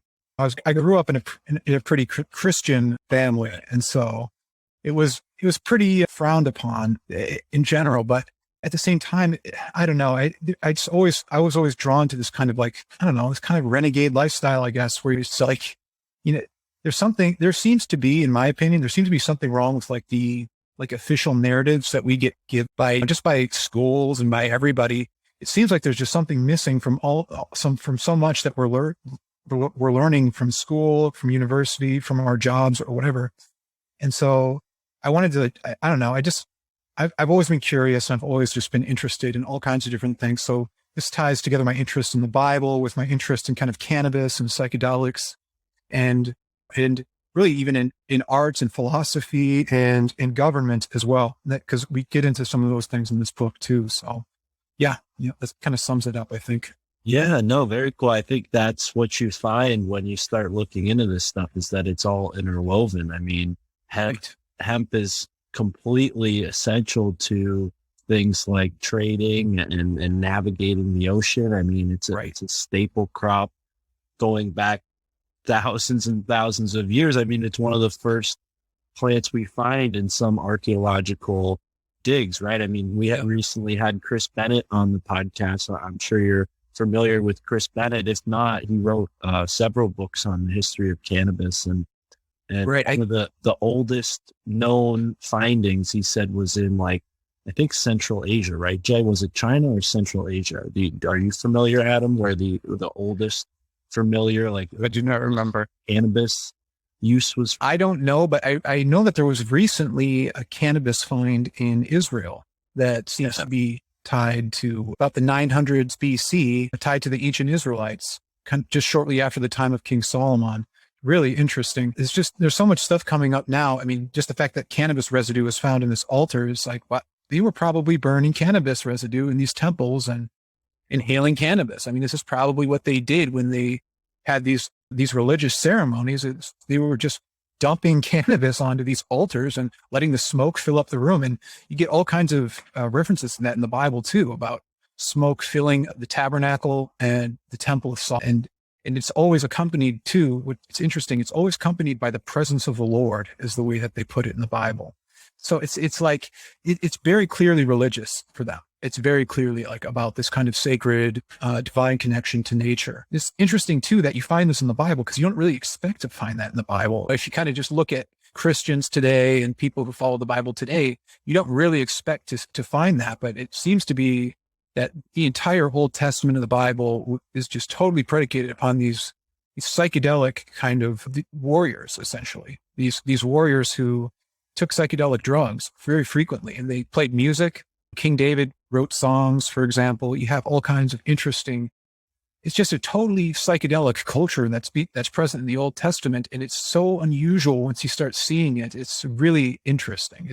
It's really, because it makes sense of a lot of these stories in the Bible where you have hallucinations of angels and demons and visions and all this stuff. It's okay. Once you introduce the psychedelic drugs, you can say, this is why this is happening. It's real to them. They're experiencing it like it's real, but it's not like material real the way that scientists would kind of like to frame it as. And so people go and discredit these religions, but it's really interesting because they seem to be engaged in this kind of cultural thing that we're engaged in now too. I think the psychedelic community, where we're trying to like come together and to build new ways of thinking about the world and new way of participating in society that's less harmful, less destructive. It seems that they had this same sensibility, and it's just really interesting when you look at the Bible that way as a kind of psychedelic cultural story. It's really fascinating to me. And so that's basically what my book is. It's a way of looking at the Bible that frames it that way. And it seems to make a lot of sense to me. So, yeah. Now, when you're growing up, obviously, like you said, is very Christian, conservative, upbringing. And you said, I can definitely relate to this sense of like renegating, right? I myself was raised Roman Catholic, and oh, sure. Yeah. I'd to church every Sunday. And my parents were very hippie-ish. They smoked a lot, but they still, out of respect for our grandparents, my grandparents, we had to go to church. And it must be, I mean, I want to ask you how you felt finding out that all this psychedelic information was hidden in the Bible. It's like really profound when you realize like, oh, wow, these people don't even realize what they're going to church and reading every week has all these amazing truths about some cases. It seems spies. Yeah. It's really interesting. It's in some cases, it seems like if you just look a little deeper, it's like, there's some really interesting stuff there. Yeah. So I don't know, it slowly happened over the course of time. One of the big things that happened for me, I was born and raised Christian, but my dad's side is actually from the Muslim world. So a big experience for me was going to Morocco for the first, which is where my dad's from, and seeing this very different culture, this very old culture that has been around for a long time. And it left this really remarkable impression on me. The way people communicated, even though I didn't really understand Arabic, it left an impression on me. The way that they communicated with each other was very different. And I kind of romanticized the kind of Eastern world. I mean, ever since, really, it's been that way for me. And so I've been curious about the Bible, about the Islamic tradition, about a lot of things that kind of tie into that Eastern world. So that was a big eye opener for me, because it seemed to be kind of much more like emotionally free. It wasn't so restrictive. The kind of Arabic culture is that way. They are strict too, but it's in a different way. I think there's beauty has a different role in Arabic culture than it does like in Western culture. Our buildings are just like these big old skyscrapers, but in the Arabic world, you have a few of these like really extraordinary mosques that are just like so much attention to detail and this great craftsmanship that goes into this stuff. And that's like a real big symbol of wealth to them there too, in that part of the world. And it's always been that way, really, is going back is all the way through the Bible. It's always been that the arts were like the kind of higher expression of the divine. And it was a symbol of wealth and prosperity, and that you had a functioning society because you could convince everybody to come together and work on something like a mosque or something like that. So it really kind of brought out this fascination, this curiosity about this kind of different way of life, this different part of the world. And as time went on, I kind of began picking up on these psychedelic influences and how that tied into like my personal experiences with cannabis or with mushrooms or any of these drugs, and just being struck by certain sentiments or feelings that are similar. It was really interesting. So yeah, that kind of sums up, I guess, a part of that. So. Yeah, and Rocco, I mean, some of the best hash in the world, right? I just get that's right. Yes, that's right. I haven't tried any. I probably should have, but I haven't. I don't know. It's always my family there, and so I try not to get into too much trouble. So yeah, and I'm a foreigner in their country too, and they can give Americans a hard time every once in a while. So yeah, I don't know. Yeah, one time I found some hash that was just mind-blowing stuff. I haven't, it's not easy to come by, but it was in my hands for a little while, and it was great. I mean, great. Yeah. Yeah. Have you looked into anything about these like tents that they would use to kind of fumigate? So they had like the hot rocks, and they would put the herbs on the hot rocks, and they would all go in these tents. I think it's even in the Bible, there's like a description exactly how to build the tent and to seal it the right way so the smoke stays in it. And these folks would go into the tent to speak to the Lord, just like you mentioned before. They're always right. The pretense is that the Lord will be engaging with you when you're doing these drugs. And I think now with cultural context, like anytime as like just a recreational psychedelic user, like if you have like a friend who gives it to you, what do they tell you? They're like set and setting, man. You got to get the right set. You got to have the right setting so that you can facilitate this interesting high. And when you put that in the cultural context of how they were perceiving these herbs and plants back then, like they purely, truly thought that these plants were given to them by God wholeheartedly, no doubt, right? So when they had this psychedelic experience, it was truly a religious experience. It was nothing like they had ever experienced before. But yeah, I wonder how strong the bud was back then. Right. Well, I imagine if you're throwing heaps of it onto an altar and you're hotboxing it, and you keep inhaling. Yeah. You don't really stop inhaling it. So.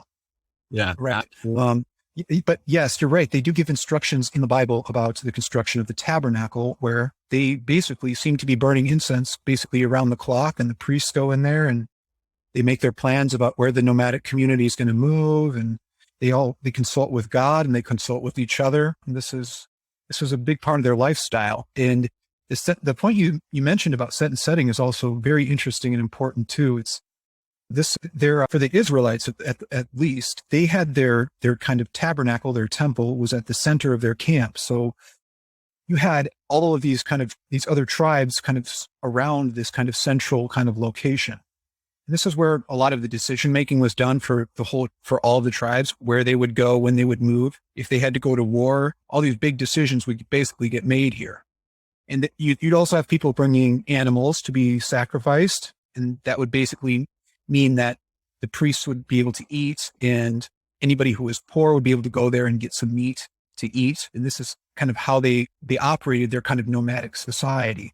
And the point about set and setting that I'm getting to here is related to the fact that their tent is basically surrounded by all the other tribes. So it's the safest place in the community where you're not going to get bugged by other people. And there's all these rules about who could go into the tabernacle area, and a foreigner was not allowed anywhere near it. Because, I mean, you can imagine like an enemy or a foreigner comes in while you're taking these drugs. I mean, you could get really freaked out, and it would be a thing related to honor, probably. If like the high priest like showed fear or something because some guy looked at him the wrong way, it like probably turned into some kind of a scandal of some sort. So to avoid all that, there were all these rules around who could go in the tabernacle, and it was the priests, and people who were experienced with these drugs.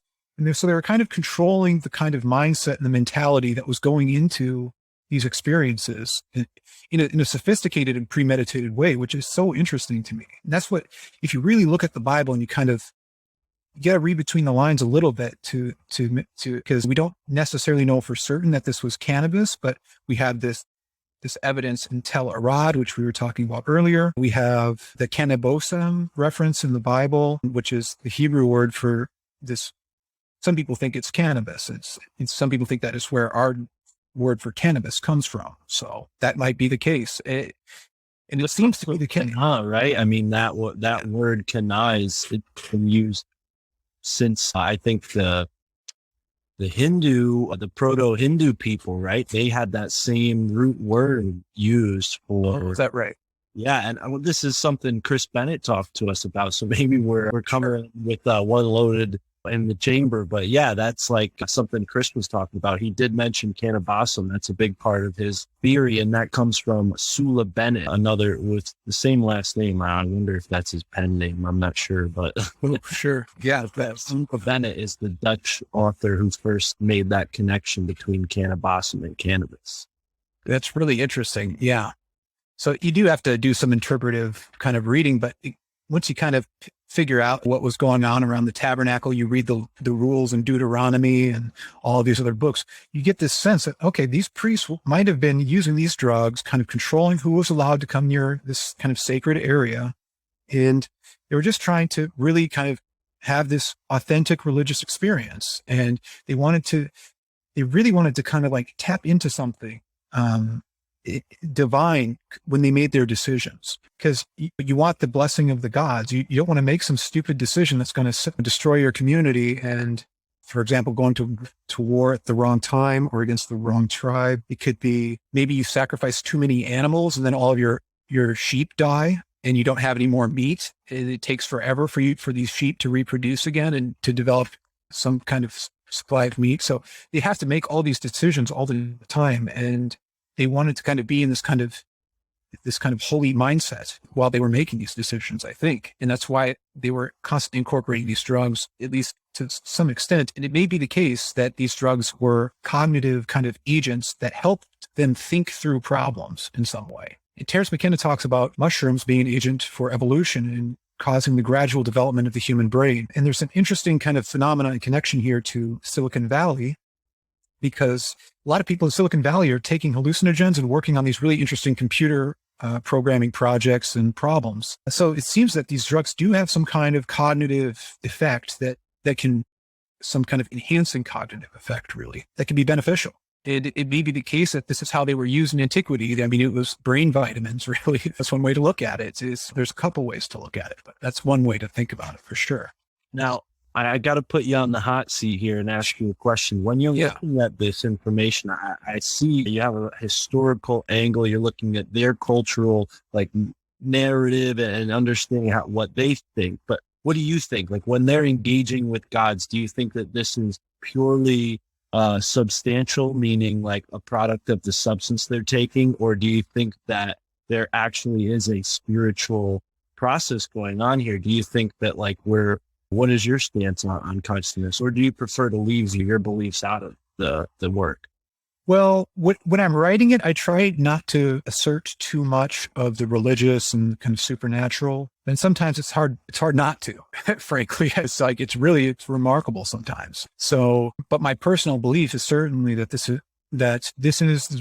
I believe that hallucinogenic mushrooms, cannabis, these natural plant medicines are the root of human evolution, the root of human religion, and that this is in part of our origin story. And that's why we have this kind of relationship, I think, or this urge to have this relationship with these things and this curiosity about them. I think it's just somehow tied to just our kind of our evolutionary history, but there's probably something more to it that I can't really put in words. But I mean, like, and that's the whole religious dimension. It's bigger than us, I think, Absolutely. Yeah, I agree with that. And I think that when you look at the evidence for the endocannabinoid system in our own nervous system, it's pretty clear that these molecules fit in like a puzzle piece. Right.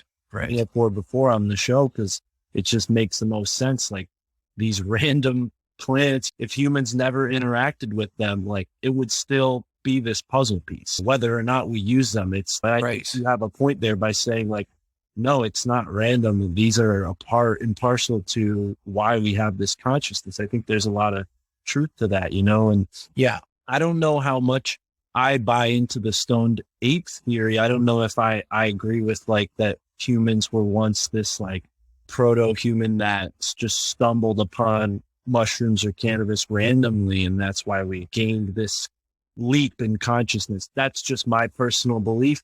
But I do think that if there is some sort of creator out there, then there's certainly a chance that these things were created for that exact purpose, to facilitate these higher consciousness. I don't think it's all by random chance. You get what I mean? Like, I still think it might work mechanically like that, but I don't know if it's not being guided. Because when you look at sacred geometry and all this, it just seems like when the Fibonacci sequence and the golden ratio, you see this over and over in plants. And that's exactly what we're talking about with cannabis and mushrooms. We're talking about these organisms that express those sequences, those numerical sequences at such a high frequency that it's able to create these chemical molecular changes that fit like puzzle pieces into our consciousness. And yeah, I don't know if it's like the chicken or the egg type argument or not, but I do think that it's certainly metaphysical, because what happens when you take these drugs, you can experience those sacred geometric shapes. But what are your thoughts on synthetic psychedelics like LSD and MDMA and these? Because they do come from plants, but they've been kind of concentrated. Do you think that they fit into the timeline? Do you think that? What do you think? Right. That's an interesting question. Personally, I've had experience with LSD on one occasion. Very strong stuff, man. Holy cow. Very strong stuff. And so but it seems that too, even in the ancient world, they were doing some kind of concentration of these plants and these drugs. I mean, even just by hotboxing in a tent with cannabis, you're concentrating these chemicals so that you can continually inhale them over and over. And with ergot as well, it seems that ergot may have been a part of the kind of ancient Greek wines. And that was a kind of LSD. That's an LSD precursor, really. So that seems to be that. It seems to be that even in the ancient world, they were trying to figure out ways of finding more drugs and finding more altered states of consciousness. I think it's something that you probably want to be careful with if you're going to experiment with synthetic stuff. But even if you're going to experiment with natural stuff, you have to be careful as well. I mean, ayahuasca, you need to have the right diet if you're going to take ayahuasca. So it's, it is something that you have to definitely be careful with. I think I personally I'm not that interested in synthetics just because I think that the natural stuff is pretty strong. I think it's really pretty strong stuff. Mushrooms, cannabis, it doesn't, I mentioned Silicon Valley people, and I think that there is probably the microdosing of mushrooms in LSD, but I'm in the same camp as you, where I'd recommend people microdose mushrooms rather than LSD, because the same people that created like Agent Orange created LSD, like IG Farben created LSD. So I think there's definitely, it gets a little fishy when you start looking at drugs after the 1900s. I think and obviously you're focusing on ancient cultures, but are there any strange drugs that you find? Because I know that like Blue Lotus, for example, is slightly hallucinogenic. Are there other drugs that were used in antiquity that we might not be familiar with that you've come across? I actually haven't come across anything that's shockingly new, I don't think. Yeah, it's pretty much a lot of the same stuff. It's cannabis, it's mushrooms. The ergotized wines seem to be a big part of it. Brian Murarescu recently did that episode on Joe Rogan. I'm not sure if you saw that. Really fantastic episode where this guy is he's a Greek philologist and he's able to read ancient Greek. So it's really interesting to have somebody like that kind of look at this stuff and really take a second look, because it seems like it's kind of a little bit gone by the wayside. The antique stuff that was kind of more common in the 1950s, 1960s, 1970s. Terence McKenna kind of got in at the tail end of it there in the 80s and 90s. But it seems like the antique kind of scholarship on psychedelics, and even just the kind of fascination with the antique world, seems to have kind of died down because of the technology and all the new stuff that's happening now, of course. So, but it's kind of cool to see Brian Murarescu kind of looking at these old sources again, and with this kind of the whole, I think he calls it archaeobotany, which is where you do chemical analysis of these vessels to see what drugs were in there. And they found ergot in a Greek vessel that was in Spain, if I remember it correctly. So yes, it's a lot of the same kind of stuff. I mean, they kind of shared a lot of the same things all throughout the kind of Mediterranean region, as far as I can tell. Yeah. Adam, have you heard of ancient civilizations making bread out of ergot? Or because me and Mark used to work for a bakery, and he mentioned that ergot is found in the rye flour, right? So I looked it up, and I thought I saw that there was ancient civilizations that used to make bread with like rye flour, and it had a lot of ergot in it. There was like a town in France that was like poisoned by ergot in the bread supply, and they all had like this dancing, I think they called it like the dancing hallucination or the dancing plague. And Sure. I'm not, again, that's not really antiquity, but still very interesting case. But still, yeah, definitely very interesting. I haven't heard of much intentional use of ergot in bread. There's one story though that I briefly allude to in this book with Moses. So one interpretation of the Passover is that Moses basically issued out this command for all the Israelites not to eat leavened bread. He said, basically, for these days, don't touch the leavened bread. And I forget the name of the scholar who wrote this book, but I reference him very briefly in my book. There's an idea out there that what Moses did was all the Israelite slaves were working in the kitchens, basically just spiked the leavening with ergot. And so what they did before they left Egypt on the Exodus out of ancient Egypt is they spiked this leavening with ergot. They abstained from it, so they were sober. But all of the Egyptians who were eating this stuff ended up tripping. And so that allowed them to kind of leave Egypt, kind of sneak out a little bit. And also one thing that they talk about in the Bible is that the Israelites borrowed from the Egyptians before they left. So what they did is they borrowed like necklaces and things that they could use to trade, but they weren't borrowing because these people were drugged out of their minds on drugs. I mean, if this theory is correct, and it says in the Bible, so the Israelites plundered the Egyptians without bloodshed. That's what it says. They were plundered without bloodshed. They got roofied. They got roofied basically by Moses is what happened. It's a pretty remarkable theory. Sorry, I don't know if I'm offending you there or anything. So. No, that's hilarious. I love that. Okay, that's sweet. Oh, but we did work at a bakery, and I wonder though, because they were using cannabis in all these different ways, I wonder if they ever did bake it into a bread, because as long as there's a fatty substance to go along with it, you can essentially make an edible, right? Right.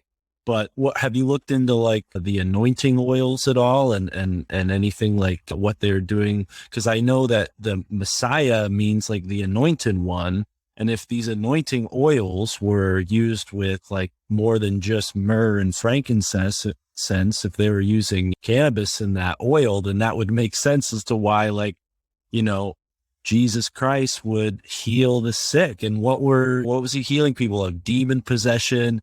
Back in those days, they thought when someone had an epileptic seizure that they were possessed. So have you heard that connection being made before? I have. Yes.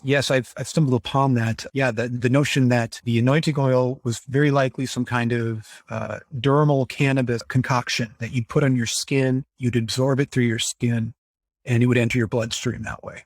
That's basically my understanding of it. So yeah, the idea that Jesus was going around healing the sick using this anointing oil, the cannabis is a great treatment for people with epilepsy. So that makes a lot of sense that they were using these kind of natural plant medicines to heal people at these kind of medical difficulties that they thought were demon possessions because they didn't know what was going on. They didn't have the kind of medical jargon that we have now. So that's what they called it. Yeah, but it's an interesting thing. I do touch on that briefly. Danny Nemu does a great job with that, going over the anointing oil and his ideas about that. Really interesting.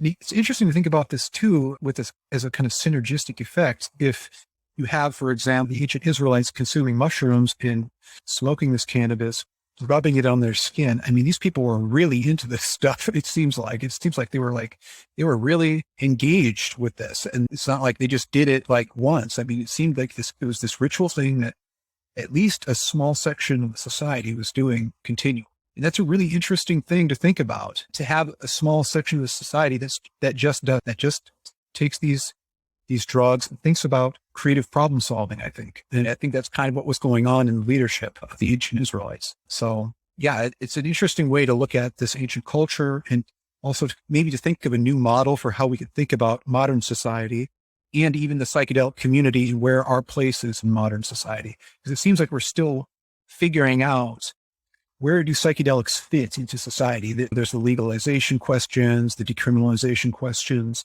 and I think looking at the traditional ancient ways of doing this stuff is a good place to start, kind of just building a model for how to think about how this can work in the future. So that's kind of another aspect to all of this. Yeah. And when you're doing your research, are you looking into certain books because I know we see the Rastafarian culture today, right? They're big proponents of cannabis, and they have versions of the Bible that were preserved in Ethiopia outside of the influence of this Constantinople and all the empires that altered the Bible throughout time in Europe. I think that's interesting. And then there's also the Dead Sea Scrolls that came out in the past century, and then other forgotten Gnostic texts that also talk about certain things. I mean, are you looking at all these different sources? Because I know you mentioned Murakescu, yes, right? Brian, M. And he reads Greek, right? So that's important because some of the most original versions of the Bible are written in Greek. So, but where's your sources coming from? Right. So my big source that I use is the King James version of the Bible. That's one of my big kind of bedrock sources. Another one is Terence McKenna's books, actually. So the way I kind of construct this, and I open it up in the introduction, is I say, well, Terence McKenna gave us this postulation that human beings evolved from the consumption of psychedelics, psychedelic mushrooms in particular. And what I say basically is, if Terence McKenna was right about this evolutionary theory, then we should find these mushrooms present in basically as many world religions as we can. It's definitely there in South America, right? It's definitely in some places in Russia. It's also definitely in some places in China, and there's in the Vikings of Europe. So there is this kind of substrate of mushroom symbolism that's really interesting, that kind of goes through all the world religions. It's really kind of very interesting. And so, but I take this analysis and I kind of go and focus on the Bible, because I think that's kind of where we need the most work, quite frankly. I think that's where we need to kind of really rethink some of our earlier thoughts and biases about what's going on here. But considering King James himself took parts of the Bible out, have you looked into like where that went, and if there's any, because I'm not sure if those books still exist that he, subtracted from the official kind of composition of different chapters, right? I haven't looked at all of the books that have been taken out, or even all like the, what are they called? Like the Nag Hammadi library has a lot of unique gospels that aren't in the Bible. And that's connected to some of these Ethiopian forms of Christianity as well. So I haven't looked at all of the missing versions of things, but what I do is I start with the Old Testament. I look at Judaism, look at the psychedelic references, and basically that's what this first book covers. It's just Judaism because it's very old, it's kind of dense, and it takes time to work through it a little bit. The next book is going to be about Christianity and Islam, because Islam actually really borrows from a lot of these biblical traditions. They even have some biblical traditions that are found like in the Dead Sea Scrolls and in the Nag Hammadi library that are in the Quran. So it's really, really very connected, very interwoven. It's the same cultural area, it's the same region. They have the same stories, the same pretty similar views of how the world works. And I think psychedelics are prominent in all of these religions, Judaism and Christianity and Islam. I just focus on Judaism. I think I do a pretty good job in my book showing that these guys were probably taking mushrooms. I mean, there's a lot of reasons to believe that they were. There's a lot of reasons. So I can get into some of those reasons if you guys want to get a little bit more detailed. I don't know how detailed we want to get. So Yeah, we can get into some of it. I mean, I'm familiar with like all of the scientific innovations that have happened in Islam after their, initial period. And I think, yes, there's a case for maybe some psychedelics there, but maybe you can allude on that or elaborate on that more. yeah, like a little bit, I think. Yes, it's really interesting because it's called the Islamic Golden Age is kind of how academics refer to it. It's probably, it's the result not just of Islam. I think the Persian culture was also very kind of instrumental in this because this was happening in a lot of these ancient cities that were formerly a part of the Persian Empire, but were just kind of conquered by the Islamic community, and all these new libraries started popping up. And this is really a big part of why we actually have a lot of ancient Greek sources, because of these Islamic translators who translated from Greek into Arabic, and then this stuff made its way to Europe. But they were preserving these documents, the Islamic world was, for a long time. Thomas Aquinas, I think, received a lot of his documentation from these Arabic sources, if I remember correctly. So it's really interesting to see how much this carries over into Western culture and civilization. But yes, I think that the kind of psychedelic sentiment and mentality, even of the East, it's just part of the culture, really. I think it's so deeply embedded there. It's the way that they live. It's just the way that life is. It's not like about drugs or anything like that. It's just their whole lifestyle, their whole mentality is different. And part of it's probably because these drugs have had a kind of traditional role in their societies for a long time. And they just kind of carry these customs and traditions surrounding this. Sometimes these traditions get lost or they get distorted over time. That happens. But it seems that there is this kind of kernel of this kind of really, this very human, very feeling culture that came out of this area. And yeah, it gets a little bit more specific with Muhammad and his role with psychedelics, but Muhammad's very clearly, as far as I can tell, was the psychedelic head. He was a singer, basically. That's all of the verses of the Quran, they were sung and they were poetic. They were composed as poetry. It helped everybody to memorize the verses.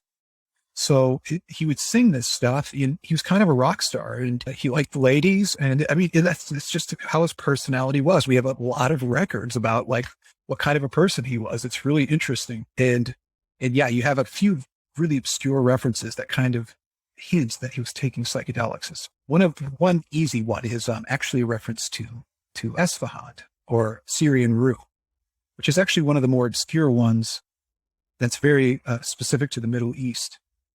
Apparently, Muhammad's whole family was in the habit of growing this stuff and even burning it as incense. Basically, what this is, it's an MAOI inhibitor, just like, I think it's the ayahuasca vine that's the MAOI inhibitor. Am I right about that?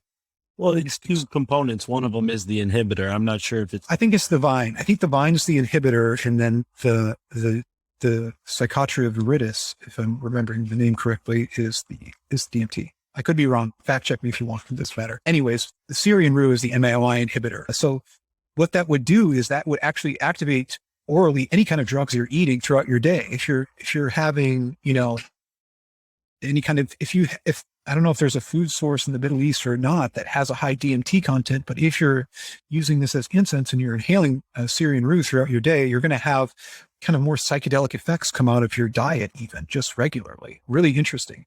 And it's used as the DMT is in a lot of plants. So yeah, you're absolutely right that like you might not even need to like have it as a pair like they do with ayahuasca. You could have gotten DMT from a variety of different plants.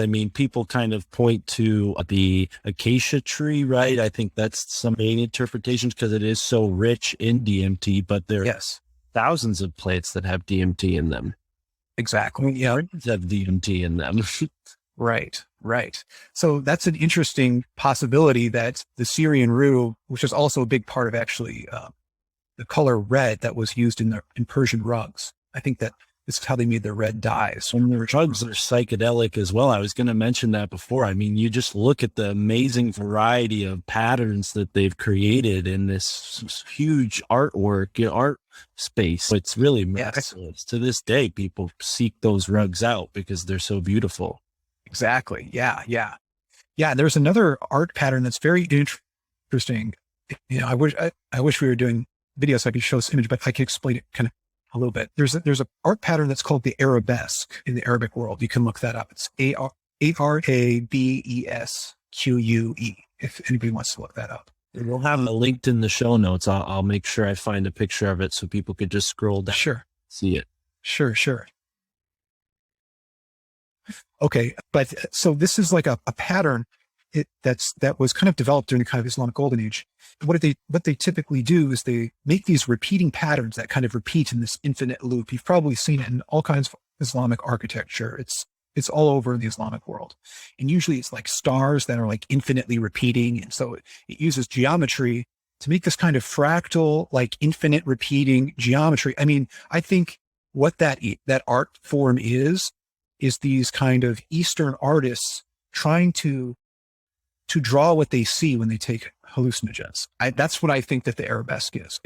It seems to me that and it's in a lot of times too, it's very floral. They use a lot of flowers involved in this stuff. And it has this kind of plant magic thing going on about it. It's really interesting, very interesting, unique art form that has this kind of infinitely repeating kind of pattern that's very similar to the notion of like fractal geometry. Very similar. That sounds great. So there's so many theories about like mushrooms. Where do you stand on that? Do you think that the flyagaric mushroom had anything to do with it? Or do you think there's maybe a lost species of mushroom that might be the culprit? Because I think the flyagaric mushroom is pretty like it's very noticeable. It's very unique. So I think if it was truly that mushroom, we might have more evidence. Is there evidence for it? What are your thoughts? Because it's red and white. For those who aren't familiar, it's that classic red and white dotted mushroom that you see associated with like Santa Claus, and when you look into that kind of stuff. Right. Yeah, it's the flyagaric is interesting. Definitely, I think has a prominent role in European religion, in a lot of European cultures. I think it did have a minor role in the Middle East. There's particularly in this region of Lebanon. It seems that there is some popularity in this area concerning this, and maybe up into Turkey a little bit as well too. But I think that the tropical psilocybin mushroom was probably actually more common in Egypt because this was a warm tropical climate and probably had a lot of moisture and fog coming off the Mediterranean and the Red Sea and all around that area. I think would have been more conducive to the tropical psilocybin mushrooms rather than the Amanita muscarias, which typically grow in colder climates. So maybe in a mountainous region in the Middle East, you'd have some amanitas growing, but it seems to be more common to Europe. And I do have one brief section on this in my book where Terence McKenna did also bring this up too. He brought up this notion that R. Gordon Wasson, the kind of father of mycology, really focused a lot on the Amanita muscaria mushroom and kind of seemed to disregard the psilocybin mushroom in some cases. And Terence McKenna offers an analysis of why he thinks that is. And it's really interesting. So we kind of quote from him, and I interject a little bit too. But it seems that R. Gordon Wasson was a European scholar, and that's a symbol he was familiar with. You know, it's a very common Russian kind of religious symbol. And his wife was Russian. R. Gordon Wasson's wife was Russian. So his wife was actually the person who introduced him to mushrooms in the first place. And that's what kind of sparked his interest in this area. They were on their honeymoon and she picked some mushrooms and she was delighted, and she showed him the mushrooms and he was just terrified. And apparently this event just like ruined their honeymoon or something. And, so he just became so curious about why did he have that reaction to mushrooms? Like they were lethal or toxic, and why she loved them so much. And that cultural difference just really fascinated him, and he started studying this stuff. So I think he just kind of focused on the Amanitas a lot because that was kind of his world that he was coming from. And back then people didn't think that psilocybin existed anywhere except for South America. But now we know that there's psilocybin mushrooms in Israel and Egypt and all over the Middle East and India as well. So I think it's reasonable to assume that the tropical areas of the Mediterranean back then, especially when it was more fertile about 3,000 years ago, it seems to be the case that it was. Yes, I think they were definitely using psilocybin mushrooms, but probably some Amanita mushrooms in there as well. So, yeah. Yeah, very interesting. I know Gordon Wasson was, big part of like it becoming a thing in the 60s. And obviously he was traveling down to Mexico. I remember learning some of this in one of our favorite books, Carlos Castaneda's Teachings of Don Juan, Yaqui Way. And they mention this kind of sacred relationship with little smoke, he calls it, right? This little, he sprinkles some mushroom powder into his pipe and smokes it with a blend of different things. Have you looked into like the Native American or South American use of mushrooms at all? Is that somewhere you might go in the future after you get through? I mean, the Bible's a big task. I don't want to like slip too much on. No, yeah, it's great. I feel pretty happy with what I've been able to do with my English understanding of the Bible. I think it's pretty good. Other scholars might go through with a fine-tooth comb and either correct things I made a mistake on, or maybe they'll further elaborate on some other things I missed or didn't notice. So I'm just doing this through an English lens and just trying to get a pretty simplified English version of just a sensible way of how this might have happened. It seems to be that they're historical stories, so I just give them the benefit of the doubt, kind of just work through it and think about how this might be a real historical event. And I look at a lot of scholars too and draw from a lot of people. So that's not like I'm doing this myself. I'm on the internet all the time looking at stuff and trying to look at other points of view. So as far as Native Americans are concerned, yeah, I'm interested in the indigenous American culture too. Yeah. I read an article recently that there was an interesting like cave drawing of this 5-pointed star that they thought it was in Southwest America. I can't remember where it was exactly, but they thought it was a depiction of a datura flower, which is this scopolamine flower that it has a very kind of dangerous reputation, and I think probably rightly so. It seems to be one of the more dangerous plant drugs that are out there. But it seems that this was probably a big one in America. I think the datura plants were probably big here, and it was also big in Europe too. Back in the day, they called it belladonna. Yeah, and women would take it to make their eyes bigger and like to be more attractive. I mean, it was really. I mean, That was in Carlos's book too. And they mentioned datura, and they mentioned like this is only for the most seasoned shaman under the right circumstances and with the right preparation, because it is very deadly. And I didn't realize that scopolamine was the same plant, because I've heard the scopolamine being used in like South American countries to like drug people and knock them unconscious and then rob them of, and it has like a losing your memory type effect. And that's right. That's really, I mean, it's like a ninja drug. That's very scary stuff. Yeah. It's something that you definitely want to be careful with. Mushrooms and cannabis are pretty good. I mean, for most people, I mean, that really does. It's pretty. That's just pretty strong. I mean, if you take enough of that, you're not missing out on too much. Salvia and Jimson weed are also mentioned in that book, and salvia is another interesting one. Right. I think Jimson weed is a type of either salvia or datura. I'm not sure. Datura. Yes, it is. It is a datura. I think it's a slang term for datura, I think. Yeah, really? Okay. Yeah. But I think that's kind of what he mentioned is like there are certain circumstances or pieces of the plant that you can use. And yeah, apparently Jimson weed like gives you this like 2-3 week, almost peyote like trip if you use it under the right circumstances. Obviously, I don't want to advocate for that, but yeah, it's definitely there's a variety of hallucinogenic plants out there, especially right here in America. No kidding. And yeah, the Liberty Cap is one that's actually been really interesting me quite a lot lately, which is a type of psilocybin mushroom that grows in grass instead of on cow manure. So you have the tropical psilocybin mushrooms that are white and they kind of got this golden cap. And they grow in cow poop and cow pastures, typically in tropical climates. There's another kind of psilocybin mushroom that is kind of nicknamed as the Liberty Cap. This grows in grass. It can grow in colder climates, like just before it grows up in New York. It grows in a lot of different places. Well, we're in Connecticut, so that maybe we can find some up here, because I've gone around, several places in Connecticut and found really beautiful mushrooms, a whole variety. Never eaten anything on foot. But Jameson and I worked for a farmer's market, and there was a guy who sold foraged mushrooms. I mean, I found turkey tail and all that, but that's really cool to know that there might be Liberty Caps up here. Yeah. I think that they're kind of up in that area. And what's really interesting to think about is the symbol of the Liberty Cap being such an important symbol for the American. And I don't know if this is just a coincidence that the American revolutionaries use the Liberty Cap as the symbol of this revolutionary kind of liberatory movement. And the fact that they call these mushrooms now Liberty Caps. I don't know if that's a coincidence. But I mean, I think this might be like a part of the culture.